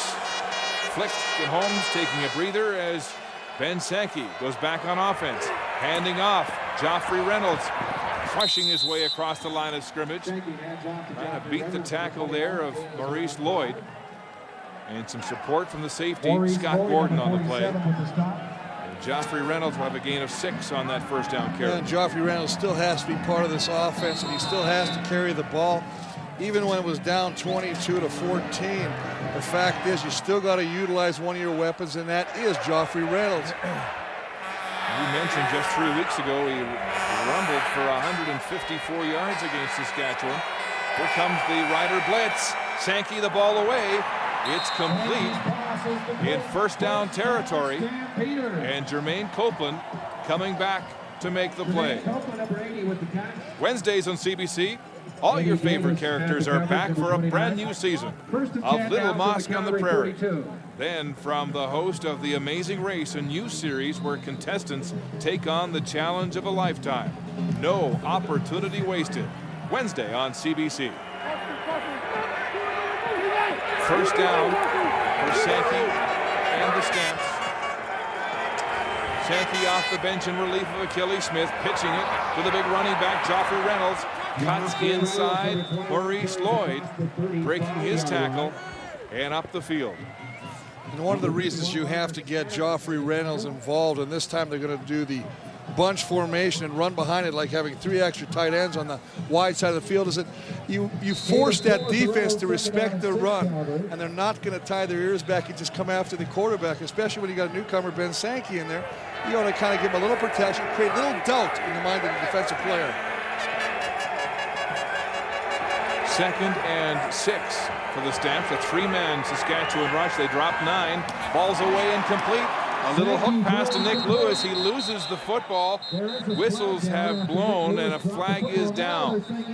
Eddie Davis picked up the loose ball. It's being ruled incomplete. Nick Lewis protesting. Well, that was interesting because as he made the catch and went down to the ground, the ball came out. The flag was thrown late. I almost thought it was a hit to the back of the helmet. It's an interference call. It's an interference call coming against the Roughriders. Sean Lucas is furious. Well, that was a late flag, Mark, and that's why I thought when the other defender from Saskatchewan came up and actually hit Nick Lewis, I thought that was the flag. Forward pass interference, Saskatchewan number 15. Automatic first down and point of a foul. First down. Lance Fraser is the culprit. He's called for pass interference. Well, take a look. He's playing against him right there. Now he grabs his shoulder, and definitely there's some pass interference here, but no flag was thrown. You see the shot to the back of the head, though, by Gordon? That's when the flag was thrown. That is why I thought it was on Gordon and not Fraser. Could have been a couple of calls there, big man. Stamps still on the ground. Joffrey Reynolds into the thick of that Saskatchewan defense. Maurice Lloyd on the tackle. Back in 2001, when Ben Sankey was a part of the Stampeder offense with Marcus Crandall, he threw 14 touchdown passes that year and only 4 interceptions, completing 60% of his passes And now he's back in the breach. Pressure. They've got him on a big sack. Scott Gordon with a safety blitz puts Ben Sankey on the turf. Well, you know what? They always tell your offensive line block inside out, but I don't care how many offensive linemen you have. And here he is right there, and that is straight up the gut. The line is sliding to the right. Now, the only thing that could have happened was the offensive lineman to the left. Your left guard, left tackle would cut him and allow the outside guy to come free. Scott Gordon, the Ottawa native, in only his second start at safety in place of Tristan Clovis, has his first sack of the season. A 7-yard loss in a punt situation. A high punt from Duncan O'Mahony. Holmes now tries to beat the first man downfield, and Randy Chevrier, the long snapper, puts the clutch on Holmes and takes him down with some pushing and shoving after the play.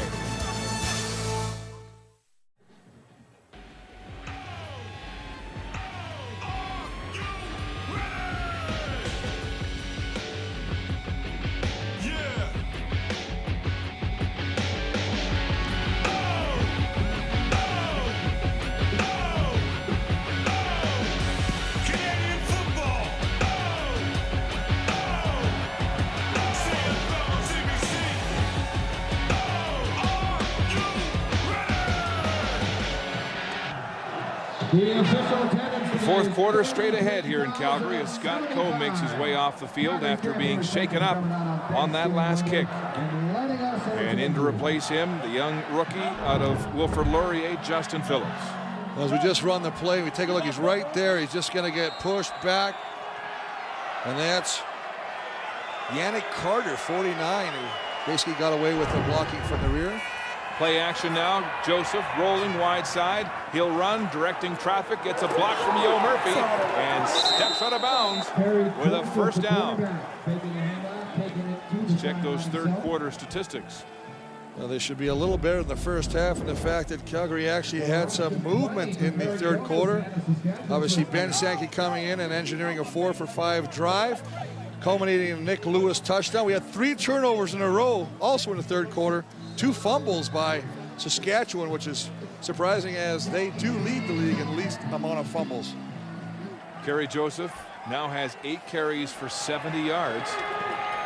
The last one, 19 and a first down. To move the ball across center field. Play action, quick drop, pumping. The outlet pass to Wes Cates, and Cates is swarmed. Trey Young trying to strip the ball. Wes Cates, but he'll hold on. Let's get an update from the Stampeder bench on Scott Coe's condition. Here's Mark. Well, Mark, Scott Coe, they're looking at his right knee, just examining it right now, just see what the extent of the damage is. He doesn't appear to be in a great deal of pain, so it's hard to tell how serious it is. But that's the part of his body they're examining right now to see if he can go back in. All right, Mark, and we know what a warrior Scott Coe is. We've seen him play with shoulder injuries, all kinds of knocks. Well, he was hurt early in the year. He broke his hand and refused to come out. He put a soft cast on so he could play. Seen his fingers come apart in the game. They put him back in, and he still plays. That 1 year here in Calgary, his first year here, he had his shoulder barely hanging by a thread and stayed in. Here's the blitz. The ball's away on the hot route, and it's complete right near the first down marker as Wes Cates goes down for the football. And there's another injured Stampeder. I think that's Terrence Patrick. Is that Terrence Patrick over there? It is Terrence Patrick prone on the football field. He's over there doing a nice job of trying to hustle. A lot of swarming by that Stampeder defense. Again, they're bringing the all-out blitz. Kerry Joseph does a nice job of getting the ball away quickly. That's the second time we've seen them blitz both the short side, corner, and halfback, and that's exactly where Joseph attacked with the football. Well, and that's the thing that I think that Kerry Joseph has done so well. And here's the blitz, and that's what he's talking about right now. As we run this, the blitz is going to come from the short side of the field. And there you see, there's the opening. Now there's Wes Cates. He's just going to sit down in the opening, because if you don't get out into your quarterback, or at least getting in his field of vision, he's going to complete that pass because there's no one to cover him. You take a look. Great vision by Kerry Joseph to go to that hot read and put the ball where the defenders weren't. The safety, Dwayne Carpenter, had to come over to make the tackle. They'll assess Terrence Patrick, and we'll take a timeout here at McMahon Stadium. Well, they supply the dance team with Happy Thanksgiving to our viewers watching across Canada and around the world, our men and women of the armed services looking in tonight. We'll remind you that Saturday, October 13th on Hockey Night in Canada, Sidney Crosby and the Penguins come to Toronto to take on the Leafs, followed by the Edmonton Oilers at GM Place to meet the Vancouver Canucks. Another Hockey Night doubleheader begins at 6:30 Eastern with Scotiabank Hockey Tonight and Ron McLean. Well, you can hear Ken Lazarick indicating they got a first down. Nice job of Kerry Joseph just tucking behind that big offensive line. Take a look at that. Mark, 8 wins, averaging 135 yards of rushing, and the 5 losses. Only 78 today at 146 already. And to talk about Kerry Joseph in particular in terms of his rushing game as a quarterback, this is the 4th game he has rushed for more than 70 yards. In the first 3, Saskatchewan were winners. Waggling the receivers downfield. Joseph steps into the pocket and throws deep to the end zone.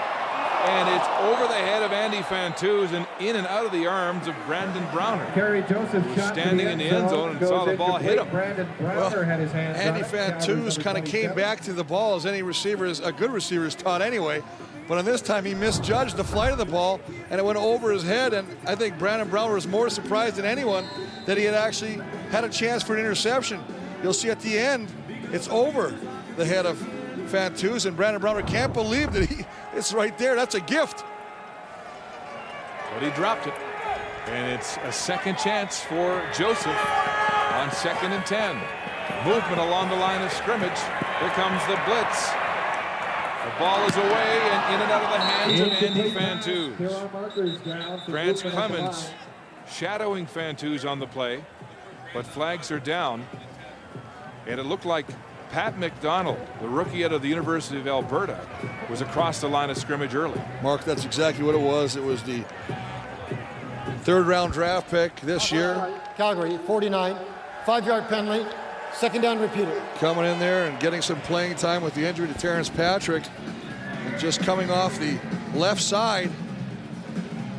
Just anticipating that snap count, just jumping a little early.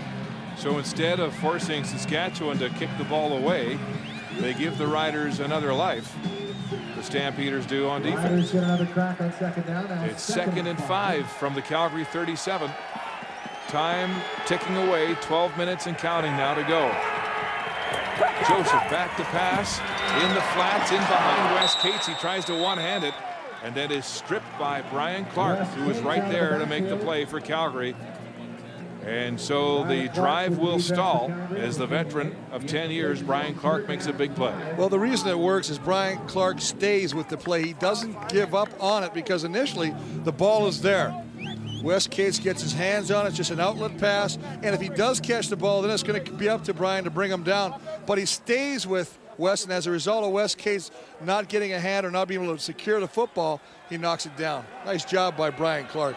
Luka Kanji is 5 for 5 today, his longest from 41. This one from the 44 this afternoon. It's wide. Kanji misses for the first time. J.R. Ruffin will take it out of the end zone. He's fast. Look out. And he's a shoestring tackle. Mike McCullough wraps him up at the 5-yard line to stop a threatening-looking return.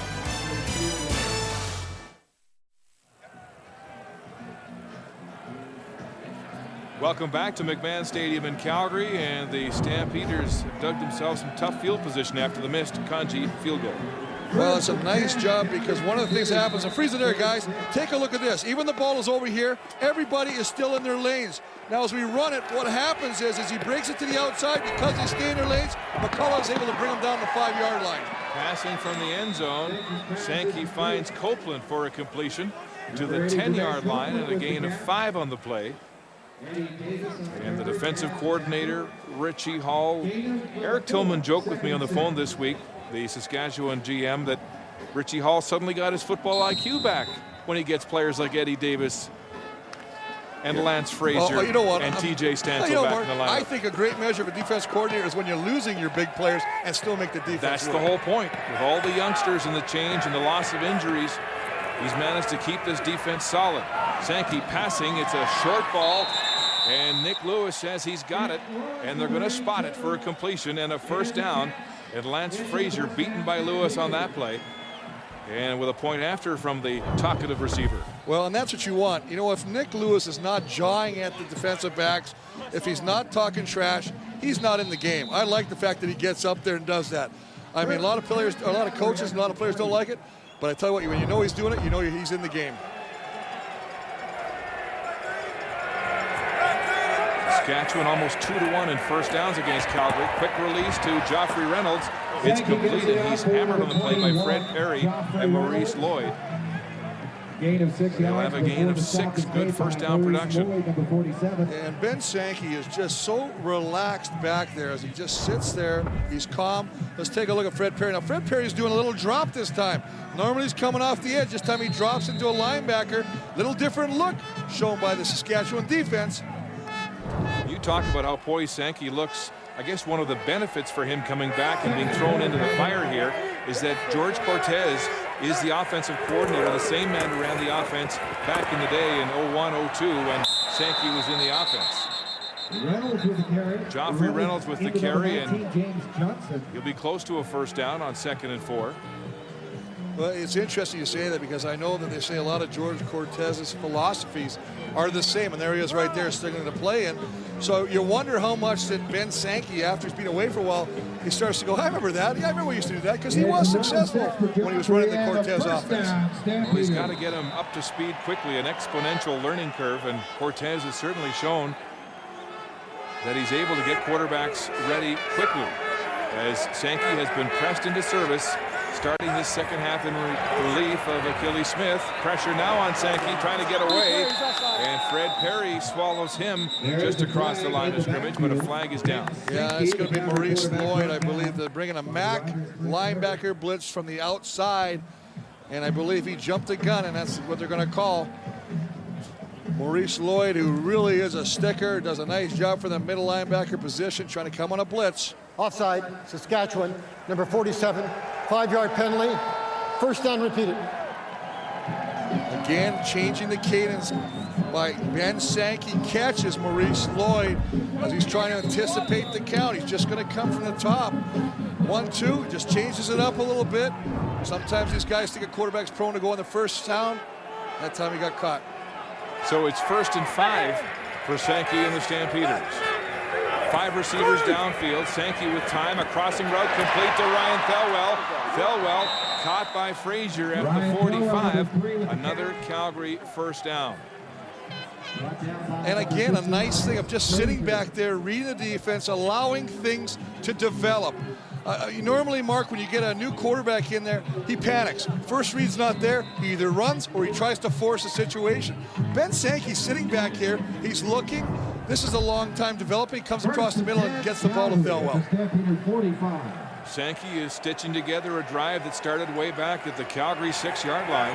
Here they are at the 45. A blitz on the way from Saskatchewan. The ball is complete in traffic to the 50, and Copeland holds on. And now there's a flag deep in the secondary. A late flag on the play. Well, it's involving, I believe, Johnson and Thelwell on the far side of the field. At least that's where the flag was thrown. They're going to call a little bit of interference against Saskatchewan. And it seemed to be after the play. So if it is, they'll tack on some initial yards. If not, they'll decline it. Pass interference, Saskatchewan, number 29, decline. First down. So what occurred, sorry, Mark, it occurred during the play. If it was after the play, they'd tack additional yards on. Therefore, they just decline it right now. Gain of 15 on the play. As we take another look. Eddie Davis beaten on that one. Here comes the blitz again. Sankey wide downfield, wide open. Kenyon Rambo, touchdown. What a read under pressure by Ben Sankey.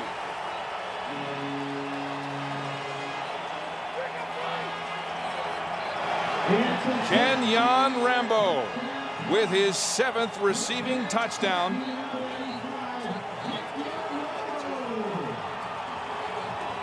$50 yards to the end zone. Well, 50 yards, and I believe he's going to get a little help from the official as the defender right there runs into the referee, and that's the guy he wants to cover, Ben Sankey. By the time Reggie Hunt gets out of the official's way, it's too late, and Rambo's wide open, so I bet you Rambo's going to take part of that check and give it to that official. Kenyon Rambo with his 7th receiving touchdown in 6 games, a 104-yard drive. Kenyon Rambo had a red-hot 4-game scoring streak in which he got 6 touchdowns. Snapped last week in BC. He's back on the touchdown ledger today, Chris. There's Reggie Hunt. There's the official. Watch as he gets caught up with the official. Rambo runs back.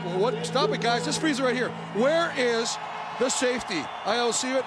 Obviously, he came on a blitz, and you got cover 0 back there, which means no help deep. And if your linebacker gets caught like Reggie Hunt did, you're dead in the water. All right, that's a 10-point swing after the missed field goal by Kanji and the touchdown by Kenyon Rambo. There's the rookie in his first start, Vincent Marshall. He's got speed. They'll kick away from him. Holmes from the 6-yard line for Saskatchewan.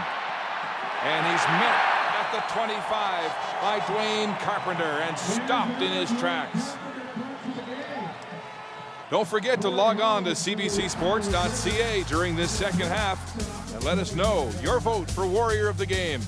You will decide the player who showed true grit and character this afternoon. Warrior of the Game is brought to you by the all-new 2007 GMC Sierra, professional grade.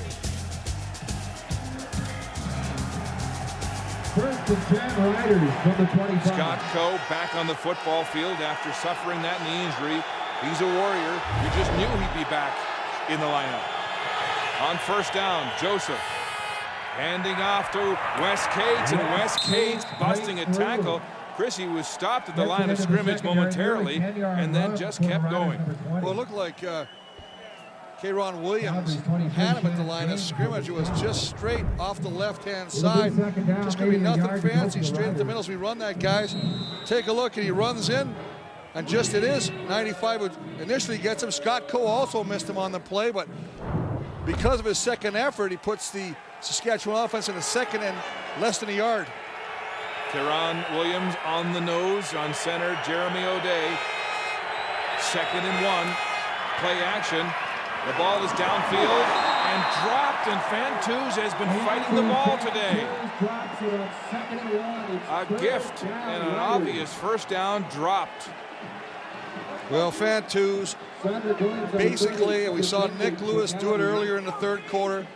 It's simply looking where you're going to go after you secure the ball, before you secure the ball. Took his eyes off the ball, and as a result, he dropped it. So Saskatchewan will gamble on 3rd down in their own end, on their own 34-yard line. 3rd and less than a yard. Joseph, the sneak, and he'll have the first down. Joseph just tucks behind O'Day, Wayne Smith, and Mikowski. The left side of the offensive line. They needed less than a yard. I think it's a good call. I like the 2nd down call, too. Everybody's anticipating you to run it. Little pass. Fantuz is going to take a lot of ribbing from his teammates for dropping that one wide open. Take a look. He just gets down there. Abu Mekrek. Good surge by that offensive line. Kerry Joseph step for step on the ground with his running back, Wes Cates. Joseph, 71 yards rushing now. Cates, 74 on the ground. First down and a new set of downs. Play action. Joseph challenging the end. Gets outside. Coe, who blows a wheel. It's complete. Fantuz holding on, and Coe is in pain on the field. Mark Coe blew his knee. This is simply, we saw him, you talked about the toughness of this kid. He left earlier with a right knee injury. On this time, he was trying to match the driving by Kerry Joseph, who stopped and started a number of times, and the knee just gave out. That's the same knee they were looking at earlier. And unfortunately, I think this time, it may be a little bit more serious than it was previous. Oh, it was painful to watch. Here's Scott Coe. There's Scott Coe right there. He reads it perfectly. Comes off the scrape. You see him just shuffle, and then all of a sudden right there it goes. And he just gave way, Mark. Hey, D, let's go, baby! And so a Warrior writhing in pain. Scott Coe coming back after injuring his knee on the kick and goes down again. And Pat Clayton, the therapist there, examining the right knee of Scott Coe. In the meantime, Andy Fantuz makes his 5th catch of the football game. And Saskatchewan has a first down, but this is tough to watch as the Warrior, Coe, goes off under his own steam. That right knee all bandaged. This was the play just before he pulled up, Chris. Yeah, again, it was one of those things where he kind of caught his foot in the turf as he timed that jump and kind of just, that's one of the things about turf, and they have nice field here, unlike the stuff that we played for early in our career. Well, that was turf terror. 1st and 10 at center field for Kerry Joseph and the Saskatchewan offense. Joseph hands off to Wes Cates, and Cates finds a crease to the 50. A gain of 4. Well, as a result of Scott Coe leaving, Brian Clark has to go into the middle again. That means one of the American down linemen, either George or K'Ron Williams, has to go out, and he'll have to play Chevrier, Robidet, or McDonald. And it was Chevrier on the tackle. 2nd and 6 for this rebuilt Calgary defense. Chevrier staying in at tackle. 4-3 front.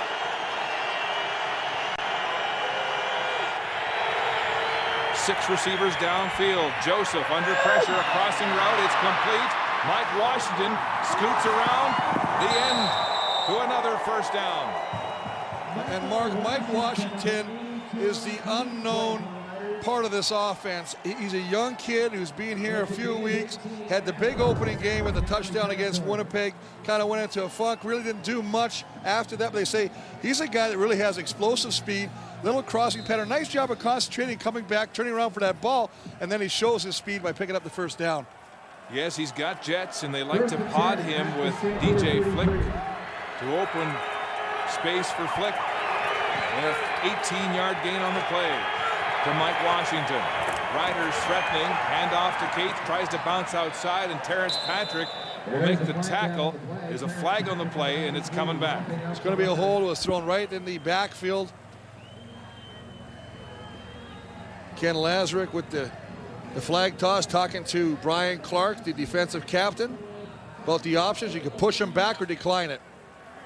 Holding, Saskatchewan, number 67, 10-yard penalty, repeat first down. Because of the field position, they opt to push them back, and there you see Scott Coe trying to walk it off. Yeah, he's not going to get on a golf cart, that Warrior. No, he's going to walk himself into the locker room, and gotta love him. I know he's a real inspiration to his teammates, and the former University of Manitoba Bison, one heck of a football player. He's close to your heart. 1st and 20 after the penalty. And the Calgary defense needs a stand here with just over 3 minutes to play. Quarterback draw. Joseph sliding very close to the first down. Well, it'll be interesting. Check that close to the original line of scrimmage. Yeah, I was going to say it. And so they'll be at least 10 short. And the 3-minute warning has been given to the benches at Calgary. Ladies and gentlemen, tonight watching 56. It's a one-score football game. Calgary trailing by a touchdown and a 2-point convert with 3 minutes to go. And a big defensive play here needed by this Calgary defense. In the play previous, Kerry Joseph trying to pick it up himself, but getting it back to almost to the original line of scrimmage after taking the holding penalty. So we'll score it 2nd and 11 for Saskatchewan. 4 receivers wide side. That's where Joseph is rolling. Looks backside now, and Zark has got it. Trey Young makes the tackle and will stop him from getting close to the first down. But they're well within Luka Kanji field goal range. And you know what? As much as you want to say they're trying to take advantage of overflow or over direction by the Stampeder defense, that is an excellent job of Trey Young to stay with the man he's supposed to cover. They were hoping they would watch Zarka leaking out backside. He holds him short and actually forces a Kanji field goal attempt. Kanji good on 5 of 6 field goal attempts this afternoon. This attempt coming from the 35. Left hash marks. Down, kicked, wide, and through the end zone for a single, which makes a 9-point lead. It's a 2-score game. Well, after kicking 5 straight field goals, Luka Kanji has now missed 2 in a row. Sankey back to work against a 4-man rush in the pocket, and he's sacked as the line collapsed around him. A big defensive play as Fred Perry celebrates. Fred Perry with his 2nd sack of the game. His 8th of the year, Chris. And you know what? He was in a little bit of a problem. No sacks the last 4 games for Fred Perry, so he really wanted to get back on track. Hurry up offense. Sankey under pressure. It's intercepted. Maurice Lloyd, the middle linebacker, takes an errant pass from Ben Sankey to all but seal the outcome of this football game. You know, just as I was talking about the calmness that Ben Sankey was showing by not forcing situations. Back foot throw, Chris, into traffic. And is that a result of being sacked the play previous? He hurried that one. As you say, poor mechanics on that throw. Forced the situation and a big turnover, big interception by Maurice Lloyd. Maurice Lloyd's 2nd interception of this season. And there were no less than 4 Rider defenders around that football. 1:54 on the clock. Lloyd enjoying the limelight this afternoon. Joseph handing off to Wes Cates. Cates battling for extra yards.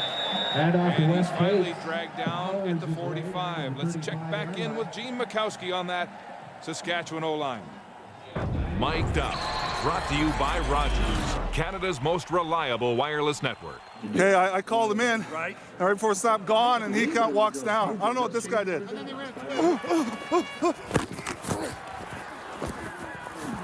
Oh! I was wondering why they were keeping you around.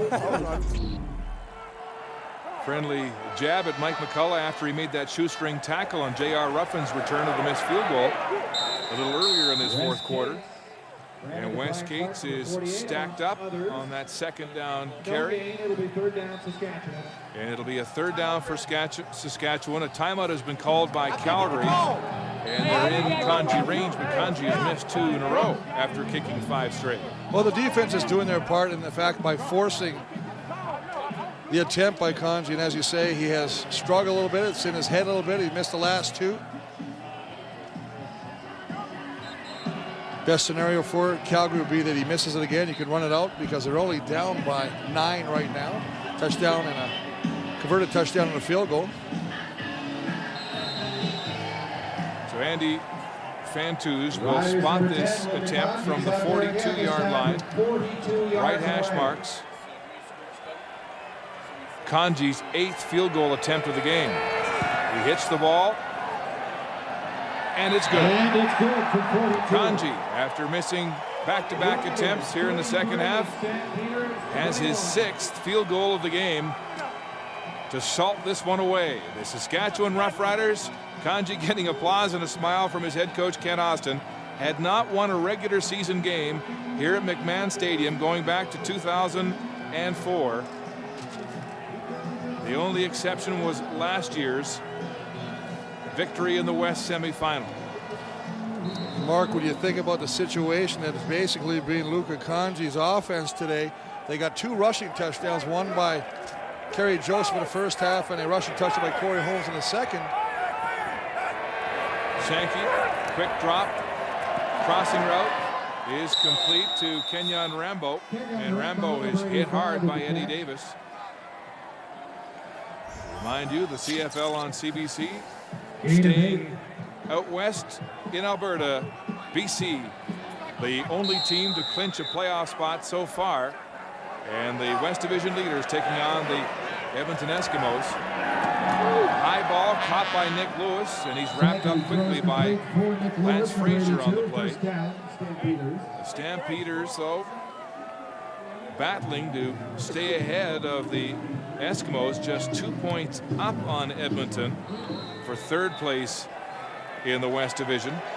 Saskatchewan will move 5 points ahead of Calgary in second place with a win here today. Sankey on his back foot throws it away, intended for Thelwell, incomplete. Well, the situation for Calgary, albeit later on in the season, is that they at least have an opportunity to get Henry Burris back, where if you're Edmonton, Ricky Ray, I mean, I don't hold much hope you'll see 15 back in that lineup. And there was some discussion this weekend, and a source in Edmonton saying that the Eskimos have had discussions this week with the Alouettes for the services of Jason Moss. So might that come to fruition before this season is out? In the shotgun, Sankey throwing wide side. It's complete to Rambo. He busts the tackle from TJ Stansel upfield, and Stansel comes back to put a period on that play and level Rambo with 45 seconds to go. TJ Stansel comes back, as you said, frustrated with the fact that he let Kenyon Rambo spin out of his attempted tackle. Kind of came down and laid a little bit of a licking with a forearm, making a little statement. A gain of 17 on the pass and run to Rambo. Sankey in the no huddle. Coming off the bench for Achilles Smith in this second half, throwing wide side to Brett Ralph. Ralph is open and will step out of bounds with a first down to stop the clock with 38 seconds. And we heard earlier in the broadcast this man Henry Burris saying he could be back next week against Winnipeg. He has been throwing the football this week and has been doing push-ups and working on weight machines to strengthen that dislocated left shoulder. But what a quick recovery that would be. It was just a couple of weeks ago he was hurt. You know what? I think right now all Calgary wants to do is secure a playoff spot. I don't think you want to rush Henry Burris back by any means. Sankey nearly intercepted. It tips off the hands and into Brett Ralph's arms. Tad Cornegay, the field side corner, looked like he was headed to the end zone with a pick, but couldn't hold on. There was nobody between him and the end zone. Well, I think he thought he was going to the end zone, except he forgot one thing, and that's the ball. Brett Ralph takes the deflection and scoots out of bounds to stop the clock with 31 seconds to play. 1st and 10, Calgary at the 16 of Saskatchewan. Sankey, play action, dropping a little deeper. Wide open is Brett Ralph at the 10. He cuts upfield, and he'll have a couple more. The first down marker is at the 6. And the Sask defense is just playing a little bit of a prevent, not allowing anything deep right now. And they're giving up that underneath thing, utilizing the clock, saying, yeah, we got less than a minute left. I know they do not want to allow a touchdown, another touchdown by the Stampeder offense. Sankey throwing, it's complete to Rambo, and he's hog-tied at the 1-yard line. Ben Sankey, Chris, has completed 20 of 24 passes in relief of Achilles Smith for 2 touchdowns and 2 picks here this afternoon. But Mark, that one pick was critical. The one that he threw with the triple coverage, it was a poor decision, and that's the one that ultimately that will haunt him the most.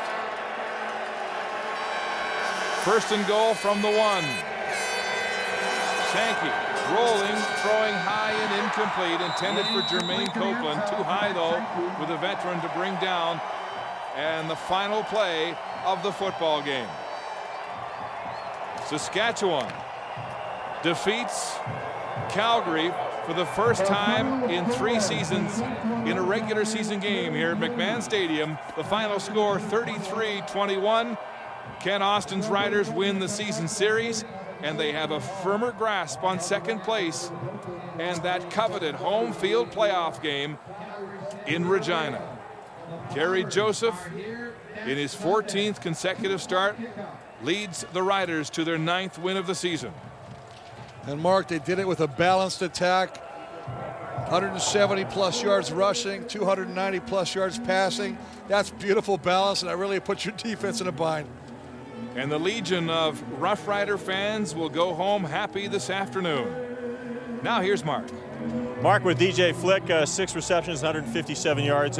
Great offense for you guys today. You seemed to pick up on what Calgary was doing right away. Yeah, they left a lot of open zones, and it was just a matter of finding the zones and carry throwing the ball and making plays. Oh, the first quarter was a little slow. The second quarter, you really picked it up. Was there something that was identified that you were able to get to? Well, we knew that they changed coordinator, so it was a matter of getting a feel for what they were going to do defensively, and then making our adjustments, and we were able to make a good game plan after that. 2 wins in a row. Does it feel like you guys have turned the corner now and getting back to where you were at the beginning of the season? It does. We split the season into thirds, and now we're a 2-game winning streak going into the last third, so hopefully we can carry the momentum. All right, DJ, best of luck. All right, thank you. DJ Flick, Mark. Yes, the go-to receiver for Kerry Joseph today, Henry Burris and Fred Perry, showing some sportsmanship after a hard-fought football game. The Saskatchewan Roughriders with a firmer hold on second place in the West Division. 3 points back of first place BC with a 33-21 victory today over the Calgary Stampeders, still trying to find an answer and only 2 points ahead of fourth place Edmonton. We're back to wrap up here at McMahon Stadium after this.